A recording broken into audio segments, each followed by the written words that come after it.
Break तो बाद एक बार फिर तो तुहाडा स्वागत है। प्राइम टाइम दे विच अज असीं जिक्र कर रहे हैं इकबालप्रीत सिंह सहोता दी SIT दी, जिसने जांच सब तो पहलां कीती, जो सब तो पहली SIT सी बेअदबी मामले दे विच। ते इस SIT दे विच रुपिंदर ते जसविंदर नूं लैके की कुछ होया ਉਹ ਤੁਹਾਨੂੰ ਦੱਸਦੇ ਹਾਂ कि रुपिंदर ते जसविंदर दी गिरफ्तारी आखिर क्यों हुई। दरअसल एक शक्की ऑडियो दे आधार दे उत्ते गिरफ्तारी की गई सी। इस जांच रिपोर्ट दे विच जो खुलासा होया और रुपिंदर ते जसविंदर नूं लैके ये होया कि जदों 12 तरीक नूं बेअदबी दी घटना वापरदी है बरगाड़ी दे विच, तो उस तो बाद जिहड़े अंग सी जिन्हां दी बेअदबी की गई सी वो अंग गुरुद्वारा साहब दे विच बरगाड़ी च ले जाए गए ते उत्थों अंग लैके ਜਿਹੜੇ ਸਿੱਖ ਸੰਗਤ ਸੀ ਉਹ ਕੋਟਪੁਰਾ ਪਹੁੰਚ ਗਈ ਚੌਂਕ ਦੇ ਵਿੱਚ ਤੇ ਉੱਥੇ ਜਾ ਕੇ ਅੰਗ ਰੱਖ ਕੇ ਪ੍ਰਦਰਸ਼ਨ ਸ਼ੁਰੂ ਕਰ ਦਿੱਤਾ। ਤੇ ਉਸ ਤੋਂ ਬਾਅਦ ਪੁਲਿਸ ਦਾ ਇਹ ਤਰਕ ਹੈ ਕਿ ਜਿਹੜੀ ਰੁਪਿੰਦਰ ਤੇ ਉਸਦੇ ਕੁਝ ਹੋਰ ਉਸਦੇ ਨਾਲ ਦੇ ਇਹ ਅੰਗ ਉੱਥੋਂ ਲੈ ਕੇ ਚਲੇ ਗਏ। ਪੁਲਿਸ ਕਹਿੰਦੀ ਰਹੀ ਕਿ ਸਾਨੂੰ ਅੰਗ ਉਹ ਜ਼ਰੂਰ ਮੁਹੱਈਆ ਕਰਵਾਏ ਜਾਣ।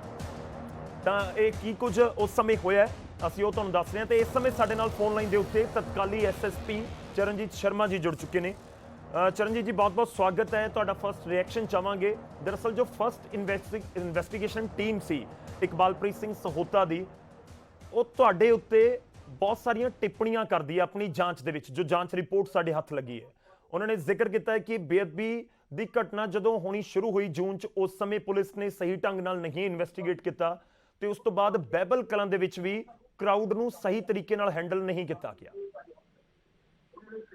ਪਹਿਲਾਂ ਤਾਂ ਗੌਰਵ ਜੀ ਗੱਲ ਹੈਗੀ ਇਹ ਵੀ 2015 ਤੋਂ ਲੈ ਕੇ ਜੀ ਹੁਣ ਤੱਕ ਮੇਰਾ ਕਿਸੇ ਵੀ ਟੀਵੀ ਦੇ ਉੱਤੇ ਕਿਸੇ ਵੀ ਅਖਬਾਰ ਦੇ ਵਿੱਚ ਕੋਈ ਰਿਐਕਸ਼ਨ ਨਹੀਂ ਆਇਆ ਜੀ, ਇੱਕ ਵੀ ਰਿਐਕਸ਼ਨ ਨਾ ਮੈਂ ਪ੍ਰੈਸ ਦੇ ਕੋਲੇ ਆਇਆ ਜੀ, ਨਾ ਮੈਂ ਪ੍ਰੈਸ ਨੂੰ। ਮੇਰਾ ਪੂਰਨ ਭਰੋਸਾ ਜਿਹੜਾ ਨਿਆਂਪਾਲਿਕਾ ਦੇ ਉੱਤੇ ਡਿਪੈਂਡ ਕਰਦਾ ਸੀਗਾ, ਕਿਉਂਕਿ ਜਿਹੜਾ ਕੁਝ ਹੋਇਆ ਜਿਵੇਂ ਵੀ ਹੋਇਆ ਉਹ ਇਸ ਹਿਸਾਬ ਨਾਲ ਹੋਇਆ ਵੀ ਸਾਰਾ ਪੋਲੀਟੀਕਲ ਮੋਟੀਵੇਟਡ ਸੀਗਾ, ਪਹਿਲੀ ਗੱਲ। ਦੂਸਰੀ ਗੱਲ ਹੈਗੀ ਇਹ ਵੀ ਜਦੋਂ ਤੁਸੀਂ ਇਨਵੈਸਟੀਗੇਸ਼ਨ ਸ਼ੁਰੂ ਕਰਦੇ ਹੋਗੇ ਉਸ ਜਗ੍ਹਾ ਦੇ ਉੱਤੇ ਨੈਚੁਰਲੀ ਆ ਵੀ ਏਡਾ ਵੱਡਾ ਸਰੂਪ ਮਹਾਰਾਜ ਦਾ ਚੋਰੀ ਹੋਇਆ ਜਿਹਦੇ ਚ ਸਾਰਿਆਂ ਦੀ ਸ਼ਰਧਾ ਹੈਗੀ। ਤੇ ਮੈਂ ਵੀ ਉਸ ਜਗ੍ਹਾ ਦੇ ਉੱਤੇ ਮੌਕੇ ਦੇ ਉੱਤੇ ਪਿੰਡ ਬੁਰਜਵਾਰ ਸਿੰਘ ਵਾਲਾ ਪੂਰੇ ਟਾਈਮ ਦੇ ਉੱਤੇ ਪਹੁੰਚ ਗਿਆ ਰਾਤ ਨੂੰ। ਤੇ ਜਦੋਂ ਸਾਰੇ ਪਿੰਡ ਚ ਪਤਾ ਕਰਾਉਣ ਤੋਂ ਬਾਅਦ ਫਿਰ ਉੱਥੋਂ ਦਾ ਰਣਜੀਤ ਸਿੰਘ ਪ੍ਰਧਾਨ ਆ ਗਿਆ ਗੁਰਦੁਆਰਾ ਪ੍ਰਬੰਧਕ ਕਮੇਟੀ ਦਾ, ਜਿਹੜਾ ਉੱਥੋਂ ਦੀ ਪ੍ਰੋਪਰ ਸੀਗੀ, ਤੇ ਮੈਂ ਉਹਦੇ ਨਾਲ ਬੈਠ ਕੇ ਜਦੋਂ ਗੱਲ ਕੀਤੀ ਸਾਰੀ ਗੱਲਬਾਤ ਕਰਨ ਤੋਂ ਬਾਅਦ ਕੇਸ ਰਜਿਸਟਰ ਕੀਤਾ। ਕੇਸ ਰਜਿਸਟਰ ਕਰਨ ਤੋਂ ਬਾਅਦ ਗੌਰਵ ਜੀ 25 ਦਿਨ ਲਗਾਤਾਰ ਮੈਂ ਉਸ ਪਿੰਡ ਦੇ ਵਿੱਚ ਰਿਹਾ। ਢਾਬਿਆਂ ਢਾਣੀਆਂ ਤੇ ਜਾ ਕੇ, ਡੇਰਿਆਂ ਤੇ ਜਾ ਕੇ ਪਿੰਡ ਦੀ ਤਲਾਸ਼ੀ 3 ਵਾਰੀ ਕੀਤੀ, ਹੱਥਾਂ ਤੇ ਰੱਖ ਕੇ ਰੋਟੀ ਖਾਧੀ, ਕਿਉਂਕਿ ਮਹਾਰਾਜ ਜੀ ਸਾਹਿਬ ਦੇ ਸਰੂਪ ਤੋਂ ਇਲਾਵਾ ਤੇ ਇੰਪੋਰਟੈਂਟ ਚੀਜ਼ ਨਹੀਂ ਸੀ ਜੀ। ਮੈਂ ਉਸ ਜਗ੍ਹਾ ਤੇ ਜਾ ਕੇ ਟੋਭਾ ਜਿਹੜਾ 4 ਕਿੱਲਿਆਂ ਦਾ ਪੂਰਾ ਸੀਗਾ ਪਾਣੀ ਦਾ, ਉਹ 3 ਲਾ ਕੇ ਜਿਹੜੇ ਹੁੰਦੇ ਆ ਕੀਮ ਦੇ ਪੰਪ, ਉਹ 3 ਲਾ ਕੇ ਖਾਲੀ ਕਰਾਏ ਵੀ ਕੋਈ ਬੇਅਦਬੀ ਕਰਕੇ ਮਹਾਰਾਜ ਸਾਹਿਬ ਦੇ ਸਰੂਪ ਨੂੰ ਇਸ ਟੋਭਿਆਂ ਦੇ ਵਿੱਚ ਨਾ ਸਿੱਟ ਦੇ ਕਿਤੇ, ਉਸ ਨਾਲ ਜਿਹੜੇ ਸਾਡੇ ਹਾਲਾਤ ਖਰਾਬ ਹੋਣ। ਉਸ ਤੋਂ ਇਲਾਵਾ ਜਿੰਨਾ ਧਰਨੇ ਮੁਜ਼ਾਹਰੇ ਇਹ ਕਰਦੇ ਰਹੇ ਉੱਥੇ ਆ ਕੇ, ਬਲਜੀਤ ਸਿੰਘ ਦਾਦੂਵਾਲ ਵਗੈਰਾ, ਉਹ ਸਾਰਿਆਂ ਨੂੰ ਨਜਿੱਠਿਆ। ਈਵਨ ਇਹਨਾਂ ਨੂੰ ਮੈਂ ਕਿਹਾ ਵੀ ਆਪਣਾ ਜਿਹੜਾ ਇਹ ਸਰੂਪ ਹੈ ਸਾਰਾ, ਇਹ ਜਿਹੜਾ ਸਰੂਪ ਹੈ ਮਹਾਰਾਜ ਦਾ ਸਾਡਾ ਸਾਂਝਾ ਪਿਓ ਹੈ, ਵੀ ਆਪਾਂ ਤੁਸੀਂ ਵੀ ਆਪਣੇ ਬੰਦੇ ਲਾਓ, ਵੀ ਆਪਾਂ ਇਹਦੀ ਸਰਚ ਕਰੀਏ ਵੀ ਕਿੱਥੇ ਗਿਆ। ਪਰ ਨਹੀਂ, ਮੈਂ ਆਪਣਾ 300 ਪੂਰਾ ਬੰਦਾ ਲੈ ਕੇ, ਸਾਰੇ ਜ਼ਿਲ੍ਹੇ ਦੀ ਫੋਰਸ ਲੈ ਕੇ ਉੱਥੇ ਰਿਹਾ। 3 ਵਾਰੀ ਉਸ ਪਿੰਡ ਦੀ ਤਲਾਸ਼ੀ ਲੈਤੀ ਗਈ, 3 ਵਾਰੀ ਉਸ ਪਿੰਡ ਦੀ ਮੇਰੇ ਵੱਲੋਂ ਉਹ ਹਰ ਕੋਸ਼ਿਸ਼ ਕੀਤੀ ਗਈ ਜਿਹੜੀ ਕਿ ਬੀਇੰਗ ਏ ਇਨਵੈਸਟੀਗੇਸ਼ਨ, ਬੀਇੰਗ ਏ ਜ਼ਿਲ੍ਹਾ ਮੁਖੀ, ਤੇ ਈਵਨ ਜਿਵੇਂ ਵੀ ਮੈਨੂੰ ਜਿਸ ਤਰੀਕੇ ਨਾਲ ਵੀ ਟੈਕਨੀਕਲ ਤਰੀਕੇ ਨਾਲ ਵੀ ਉਸ ਜਗ੍ਹਾ ਦੇ ਉੱਤੇ ਜਿਹੜੀਆਂ ਕਾਲ ਡਿਟੇਲਾਂ ਚੱਕੀਆਂ ਗਈਆਂ, ਰੂਟਾਂ ਦੀ ਤਲਾਸ਼ੀ ਕੀਤੀ ਗਈ, CCTV ਕੈਮਰੇ ਜਿਹੜੇ ਇਸ ਰੂਟ ਦੇ ਉੱਤੇ ਲੱਗੇ ਗਏ ਸੀ ਵੀ ਕੋਈ ਇਹ ਬੰਦੇ ਇੱਧਰੋਂ ਆ ਰਹੇ ਜਾਂ ਕਿਸੇ ਹੋਰ ਪਾਸਿਓਂ ਆ ਰਹੇ ਨੇ, ਤੇ ਉਹਨਾਂ ਦੇ ਮੈਂ ਇਸ ਨੂੰ ਪੂਰੀ ਤਰ੍ਹਾਂ ਘੋਖ ਕਰ ਲਾਂ। ਸਾਰੇ ਨਤੀਜੇ ਫਿਰ ਨਾਲ ਸਾਹੋ ਕੇ ਪਿੰਡ ਦਾ ਬਲਵਿੰਦਰ ਸਿੰਘ ਆਇਆ, ਜਿਹਨੇ ਦੱਸਿਆ ਜਿਹਦੀ ਗੈਸ ਦੀ ਏਜੰਸੀ ਹੈ, ਉਹ ਵੀ ਸਾਡੇ ਗੁਰਦੁਆਰੇ ਜੱਦੀ ਮੋਟਰਸਾਈਕਲ ਦੇਖੇ ਗਏ। ਉਹ ਫਿਰ ਜੋ ਮੋਟਰਸਾਈਕਲ ਵਾਲਿਆਂ ਦਾ ਹੁਲੀਆ ਨੋਟ ਕੀਤਾ ਗਿਆ ਉਸ ਦੇ ਭਾਈ ਤੋਂ, ਉਸ ਗੁਰਦੁਆਰੇ ਸਾਹਿਬ ਵੀ ਮੈਂ ਗਿਆ।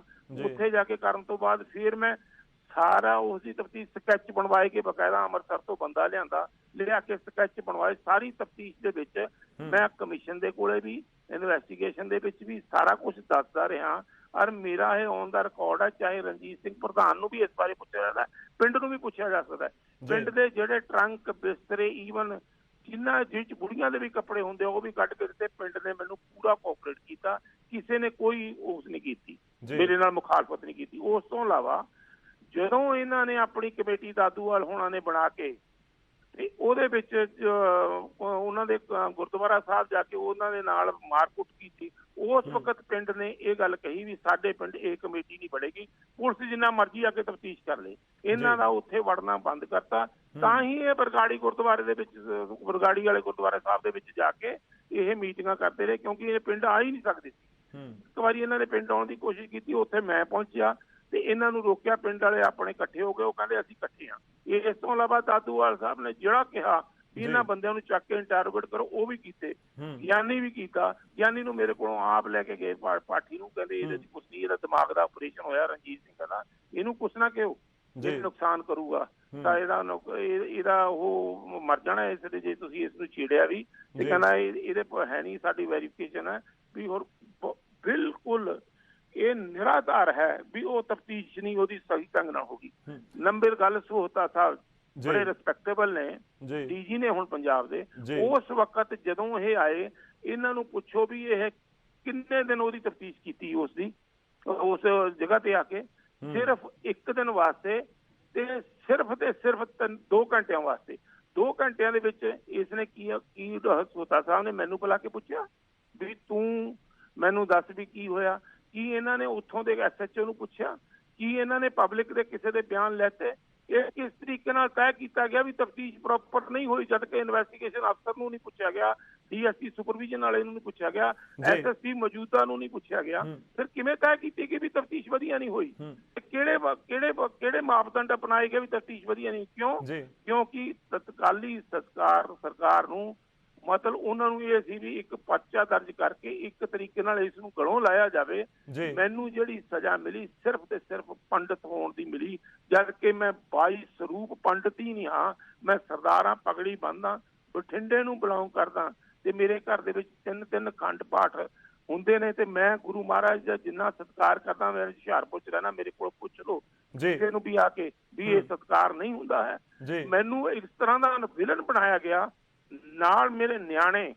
ਮੈਂ ਇੰਨਾ ਮੈਨੂੰ ਮੈਂਟਲੀ ਹਰਾਸ ਕੀਤਾ ਗਿਆ। ਮੈਂ ਸਜ਼ਾ ਪਾਈ। ਅੱਜ ਮੈਂ ਅੱਕ ਕੇ ਜਦੋਂ ਤੁਹਾਡੇ ਬੋਲਿਆ ਵੀ ਸਾਰਾ ਕੁਝ ਚਰਨਜੀਤ ਹੀ ਹੈਗਾ ਤੇ ਵਿਲਨ ਤੇ ਬਾਕੀ ਫੋਰਸ ਜਿਹੜੀ ਸੀ ਉੱਥੇ ਜਗਰਾਤਾ ਕਰਨ ਗਈ ਸੀ, ਉਹ ਕੀ ਕਰਦੇ ਸੀ ਉੱਥੇ ਆ ਕੇ? ਸਾਰਾ ਕੁਝ ਹੀ ਅਸੀਂ ਕੀਤਾ ਹੈਗਾ ਤੇ ਬਾਕੀਆਂ ਨੇ ਕੀ ਕੀਤਾ ਹੈਗਾ? ਨੰਬਰ 2 ਦੇ ਉੱਤੇ ਜਦੋਂ ਉੱਥੇ ਪੋਸਟਰ ਲੱਗੇ ਕਿ ਮੈਂ ਮੋਗੇ SSP ਲੱਗ ਗਿਆ ਸੀ। ਮੋਗੇ SSP ਹੋਣ ਤੋਂ ਬਾਅਦ ਵੀ ਮੈਂ ਉਸ ਗੁਰਦੁਆਰਾ ਸਾਹਿਬ ਗਿਆ। ਮੇਰੇ ਮਨ ਤੇ ਬੋਝ ਬਹੁਤ ਹੈ ਵੀ ਇਹ ਟਰੇਸ ਹੋਣਾ ਚਾਹੀਦਾ। ਦੱਸੋ ਮੈਂ ਜੇ ਮੈਨੂੰ ਹੁੰਦਾ ਵੀ ਮੈਂ ਤਾਂ ਉੱਥੇ SSP ਲੱਗ ਗਿਆ, ਮੇਰਾ ਕੰਮ ਖਤਮ ਹੋ ਗਿਆ, ਮੈਂ ਕਦ ਲਈ ਜਾਵਾਂ ਦੂਜੇ ਜ਼ਿਲ੍ਹੇ ਦੇ ਵਿੱਚ? ਮੈਂ ਉੱਥੇ ਜਾ ਕੇ ਗਿਆ ਵੀ ਇਹ ਮੇਰੇ ਤੇ ਬੋਝ ਹੈ ਰਣਜੀਤ ਸਿੰਘ, ਇਹ ਮੈਂ ਲੱਭਣਾ ਚਾਹੀਦਾ। ਉਹ ਜੀ ਕਹਿੰਦੇ ਠੀਕ ਹੈ। ਇਸ ਦੇ ਬਾਰੇ ਮਨਪ੍ਰੀਤ ਸਿੰਘ ਸੀਗੇ ਰੰਧਾਵਾ ਜੀ, ਉਦੋਂ HT ਦੇ ਵਿੱਚ ਹੁੰਦੇ ਸੀ, ਉਹਨਾਂ ਨੇ ਆਪਣਾ ਆਰਟੀਕਲ ਵੀ ਛਾਪਿਆ ਸੀਗਾ ਤੇ ਜਿਹਦੇ ਚ ਲਿਖਿਆ ਸੀ ਵੀ SSP ਉੱਥੇ ਦੁਬਾਰਾ ਵੀ ਆਇਆ ਉੱਥੇ ਲੱਗਣ ਤੋਂ ਬਾਅਦ ਉਸ ਟਾਈਮ ਦੇ ਉੱਤੇ। ਠੀਕ ਹੈ ਜੀ। ਤੇ ਮੈਨੂੰ ਇਹ ਦੱਸੋ ਵੀ ਜਦੋਂ ਪੋਸਟਰ ਲੱਗ ਗਏ, ਮੈਂ ਗੁਆਂਢੀ ਜ਼ਿਲ੍ਹੇ ਦੇ ਵਿੱਚ ਆਂਗਾ, ਕੀ ਮੈਨੂੰ ਨਹੀਂ ਦੱਸਣਾ ਚਾਹੀਦਾ? ਇਹ ਜ਼ਿੰਮੇਵਾਰੀ SSP ਦੀ ਉਦੋਂ ਦੀ ਜਾਂ ਉਸ ਸੁਪਰਵਿਜ਼ਨ ਅਫਸਰ ਦੀ ਜ਼ਿਲ੍ਹੇ ਦੀ ਨਹੀਂ ਬਣਦੀ ਵੀ ਜ਼ਿਲ੍ਹੇ ਵਾਲੇ ਨੂੰ ਪੁੱਛਿਆ ਜਾਵੇ ਵੀ ਤੂੰ ਮੈਨੂੰ ਦੱਸ ਵੀ ਇਹਦੇ ਚ ਹੁਣ ਕੀ ਕਰੀਏ ਅਸੀਂ? ਕਿਉਂਕਿ ਮੈਂ ਉੱਥੇ ਰਿਹਾ ਸੀ, ਮੈਨੂੰ ਤਾਂ ਪਤਾ ਤੱਕ ਵੀ ਨਹੀਂ ਵੀ ਇਹ ਪੋਸਟਰ ਲਾਤੇ। ਅੱਛਾ, ਜਦੋਂ ਪੋਸਟਰ ਲਾਏ ਉੱਥੇ, ਉਸ ਤੋਂ ਬਾਅਦ ਜਦੋਂ ਤੱਕ ਬੇਅਦਬੀ ਹੋ ਗਈ, ਫਿਰ ਕੀ ਉਡੀਕਦੇ ਸੀ ਵੀ ਬੇਅਦਬੀ ਹੋ ਜਾਏ? ਵੀ ਜਿੰਨਾ ਚਿਰ ਉਸ ਦਾ ਫਿਰ ਕੀ ਉਸ ਵਕਤ ਦੀ ਪੁਲਿਸ ਨੇ, ਜਦੋਂ ਉਸ ਵਕਤ ਦੇ ਮੁਕਾਮੀ ਅਫਸਰ ਸੀਗੇ, ਕੀ ਉਹਨਾਂ ਨੇ ਉਸ ਦਾ ਸੂਆ ਮੋਟਰ ਲੈਤਾ ਵੀ ਇਹਨਾਂ ਨੇ ਲਾਤਾ? ਇਸ ਨੂੰ ਕਿੰਨੀ ਕੁ ਥ੍ਰੈਟ ਸਮਝੀ? ਇਸ ਗੱਲ ਨੂੰ ਕੋਈ ਥ੍ਰੈਟ ਨਹੀਂ ਸਮਝੀ। ਤੇ ਜੇ ਉਸ ਨੂੰ ਲੀਨੀਅੰਟ ਵਿਊ ਨਾਲ ਲੈਤਾ ਤੇ ਤਾਂ ਹੀ ਉਹ ਜਿਹੜਾ ਵਕਫਾ ਇੰਨਾ ਚਿਰ ਦਾ ਦਿੱਤਾ, ਕੋਈ ਐਫਰਟਸ ਨਹੀਂ ਕੀਤੇ ਗਏ, ਤਾਂ ਹੀ ਇਹ ਬੇਅਦਬੀ ਹੋਈ। ਜਦੋਂ ਬੇਅਦਬੀ ਹੋ ਗਈ ਉਸ ਦਿਨ 12 ਤਰੀਕ ਨੂੰ ਉੱਥੇ ਮੈਨੂੰ ਸੱਦਿਆ ਗਿਆ DG ਸਾਹਿਬ ਦੇ ਤੇ IG ਸਾਹਿਬ ਦੇ ਹੁਕਮ ਦੇ ਮੁਤਾਬਕ ਵੀ ਤੂੰ ਉੱਥੇ ਪਹੁੰਚ। ਕਿਉਂਕਿ ਮੈਂ ਉੱਥੇ ਉਸ ਵਕਤ ਮੈਨੂੰ ਪਤਾ ਸੀ, ਪੁਰਾਣੇ ਅਫਸਰ ਰਹੇ ਸੀ ਜਿਵੇਂ IG ਪਰਮਰਾਜ ਸਿੰਘ ਜੀ, ਉਹ ਰਹੇ ਸੀ ਤੇ ਉਹਨਾਂ ਨੇ ਜਾ ਕੇ ਭੇਜਿਆ। ਅਸੀਂ ਜਾ ਕੇ ਮਤਲਬ ਗੋਡੀ ਹੱਥ ਲਾਉਂਦੇ ਰਹੇ ਵਰਦੀ ਪਾ ਕੇ ਜਥੇਦਾਰਾਂ ਦੇ, ਇਸ ਕਰਕੇ ਵੀ ਇਸ ਦਾ ਜਿਹੜਾ ਹੱਲ ਹੈ ਉਹ ਲੱਭ ਜੇ ਵੀ ਉਸ ਨੂੰ ਕਿਸੇ ਤਰੀਕੇ ਨਾਲ ਇਹ ਸੌਟ ਆਊਟ ਹੋ ਜੇ। ਜੇ ਉੱਥੋਂ ਮਹਾਰਾਜ ਦੇ ਸਰੂਪ ਤੋਂ ਲੈ ਕੇ ਅੰਗ ਦੀ ਬੇਅਦਬੀ ਹੋਈ, ਉਹ ਪੁਲਿਸ ਨੇ ਗੁੱਡ ਫੇਥ ਦੇ ਵਿੱਚ ਮੁਕਾਮੀ ਐਸਐਚਓ ਨੇ ਐਸਐਸਪੀ ਦੇ ਕਹਿਣ ਦੇ ਉੱਤੇ ਇਹਨਾਂ ਦੇ ਹੈਂਡਓਵਰ ਕਰਤੇ ਵੀ ਇਹ ਸਿੱਖ ਸੰਗਤ ਨੂੰ ਆਪਣੇ ਮਰਿਆਦਾ ਮੁਤਾਬਕ ਇਹਨਾਂ ਨੂੰ ਦੇਖ ਰੇਖ ਕਰੂਗੀ। ਉਹ ਅੰਕ ਲੈ ਕੇ ਪਾਲਕੀ ਸਾਹਿਬ ਦੇ ਵਿੱਚ ਇਹ ਗੁਰਦੁਆਰਾ ਸਾਹਿਬ ਚਲੇ ਗਏ, ਕੋਟਕਪੂਰੇ ਚੌਂਕ 'ਚ ਚਲੇ ਗਏ। ਮੈਨੂੰ ਦੱਸੋ ਵੀ ਕੋਟਕਪੂਰਾ ਚੌਂਕ ਦੇ ਵਿੱਚ ਰਾਹ 'ਚ ਰੋਕਿਆ ਜਾ ਸਕਦਾ ਸੀ? ਨਹੀਂ ਜਾ ਸਕਦਾ ਸੀ। ਉਸ ਨੂੰ ਉਸ ਗੁਰਦੁਆਰੇ ਦੇ ਵਿੱਚ ਜਦ ਕਿ 200 ਬੰਦਾ ਵੀ ਨਹੀਂ ਹੋਣਾ ਉਸ ਗੁਰਦੁਆਰੇ 'ਚ, ਬਰਗਾੜੀ ਸਾਹਿਬ ਵਾਲੇ 'ਚ ਜਿੱਥੇ ਅੰਗ ਇਕੱਤਰ ਕੀਤੇ ਗਏ। ਉੱਥੇ ਐਸਐਸਪੀ ਤੇ ਜੱਗੀ ਡੀਸੀ ਉੱਥੇ ਮੌਕੇ ਤੇ ਮੌਜੂਦ ਉਸ ਗੇਟ ਦੇ ਬਾਹਰ ਫੋਰਸ ਨਾਲ ਬੈਠੇ ਆ। ਉਹਨਾਂ ਨੂੰ ਜਾਣ ਕਿਉਂ ਦਿੱਤਾ ਗਿਆ? ਕਿਉਂ ਜਾਣ ਦਿੱਤਾ ਗਿਆ? ਆਈਜੀ ਜਤਿੰਦਰ ਜੈਨ ਕੀ ਕਰਦੇ ਸੀਗੇ? ਉਹਨਾਂ ਨੇ ਕਿਉਂ ਨਹੀਂ ਉਹਨਾਂ ਨੂੰ ਰੋਕਿਆ?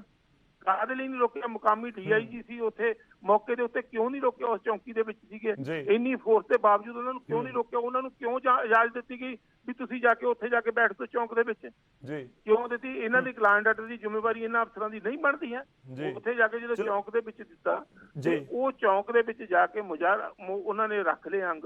ਪਹਿਲੇ ਦਿਨ ਜਦੋਂ ਹੋਈ ਹੈ, ਸਾਰੇ ਜਹਾਨ ਨੂੰ ਪਤਾ, ਤੁਸੀਂ ਵੀ ਇਹ ਦੱਸ ਰਹੇ ਹੋ ਵੀ ਉਹ ਲੈ ਕੇ ਗਏ, ਵੀ ਉਹ ਅੰਗ ਜਿਹੜੇ ਸੀਗੇ ਉਹ ਕਿੱਥੇ ਲੈ ਕੇ ਗਏ, ਮੈਂ ਉਸ ਬਾਰੇ ਬਿਆਨ ਨਹੀਂ ਕਰਨਾ, ਨਾ ਮੈਂ ਦੱਸਣਾ ਤੇ ਪਰ ਮੈਨੂੰ ਦੱਸੋ ਵੀ ਉਹਦੇ ਵਿੱਚ ਜਿਹੜੀ ਉੱਥੇ ਸਿਚੁਏਸ਼ਨ ਟੈਕਲ ਕੀਤੀ, 45 ਮੁਲਾਜ਼ਮ ਜ਼ਖਮੀ ਹੋਏ, ਕਿਸੇ ਨੇ ਕੋਈ ਨਹੀਂ, 2-3 ਮਰਨ ਵਾਲੇ ਪਏ ਆ, ਕਿਸੇ ਨੇ ਕੋਈ ਅਰਜ਼ ਨਹੀਂ। ਉਹਦਾ ਪ੍ਰੋਬਲਮ ਇਹ ਹੈ ਵੀ ਉਹਦਾ ਇੱਕ ਸੁਪਨਾ ਹੁੰਦਾ ਸੀ ਆਈਜੀ ਕੁੰਵਰ ਵਿਜੇ ਪ੍ਰਤਾਪ ਸਿੰਘ ਜੀ ਨੂੰ, ਰਾਤ ਨੂੰ ਸਵੇਰੇ ਉੱਠ ਕੇ ਉਹਦੀ ਜਿਮਨੀ ਲਿਖ ਕੇ ਫਲਾਂ ਦੋਸ਼ੀ ਕੀ ਮਾਪਦੰਡ ਤੇ ਹੋਈ, ਕਿਹੜੀ ਇੰਟਰਨੈਸ਼ਨਲ ਤਫਤੀਸ਼ ਹੋਈ, ਜਿਹਦੇ ਵਿੱਚ ਉਹਨਾਂ ਦੇ ਪਹਿਲੇ ਸੱਤੇ ਹੀ ਹਾਈ ਕੋਰਟ ਦੇ ਵਿੱਚ ਉਹ ਤਫਤੀਸ਼ ਉੱਠ ਗਈ। ਦੂਜੀ 302 ਵਾਲੀ ਆਲਰੇਡੀ ਲੱਗੀ ਹੋਈ ਹੈ। ਜੇ ਖਿਆਲਾਂ ਦੇ ਮੁਤਾਬਕ ਆਪਣੇ ਮੁਤਾਬਕ ਤਫਤੀਸ਼ ਕਰਨੀ ਹੈ, ਉਹਦੇ ਨਾਲ ਕੀ ਹੋ ਜੂਗਾ? ਇਹ ਹਿੰਦੂ ਸਿੱਖ ਦਾ ਪਾੜਾ ਪਾਉਣ ਕਰਕੇ ਹੀ ਇੱਕ ਮੈਨੂੰ ਉਸ ਸਾਰੇ ਐਪੀਸੋਡ ਦੇ ਵਿੱਚ ਇੱਕ ਸਿਰਫ ਹਿੰਦੂ ਮੈਂ ਸੀ, ਚਿਹਰਾ ਓਨਲੀ ਵਨ ਮੈਂ ਸੀ, ਔਰ ਮੈਨੂੰ ਉਹਨਾਂ ਨੇ ਟਾਰਗੇਟ ਕਰ ਲਿਆ। ਮੁੜ ਕੇ ਫਿਰ ਬਾਕੀ ਕਿਹਨਾਂ ਨੂੰ ਕੀਤਾ?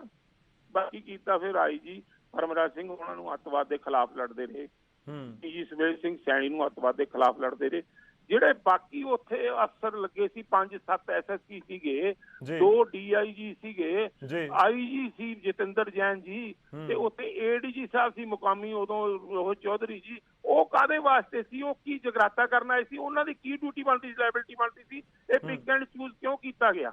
ਕਿਉਂਕਿ ਇਸ ਜਿਨ੍ਹਾਂ ਨੇ ਅੱਤਵਾਦ ਦੇ ਖਿਲਾਫ ਲੜਾ, ਉਹਨਾਂ ਫੋਰਸਾਂ ਨੂੰ ਡਿਮੋਰਲਾਈਜ਼ ਕਰਕੇ ਫਿਰ ਉਹਨਾਂ ਨੂੰ ਅੱਤਵਾਦ ਨੂੰ ਸੁਰਜੀਤ ਕੀਤਾ ਜਾਵੇ।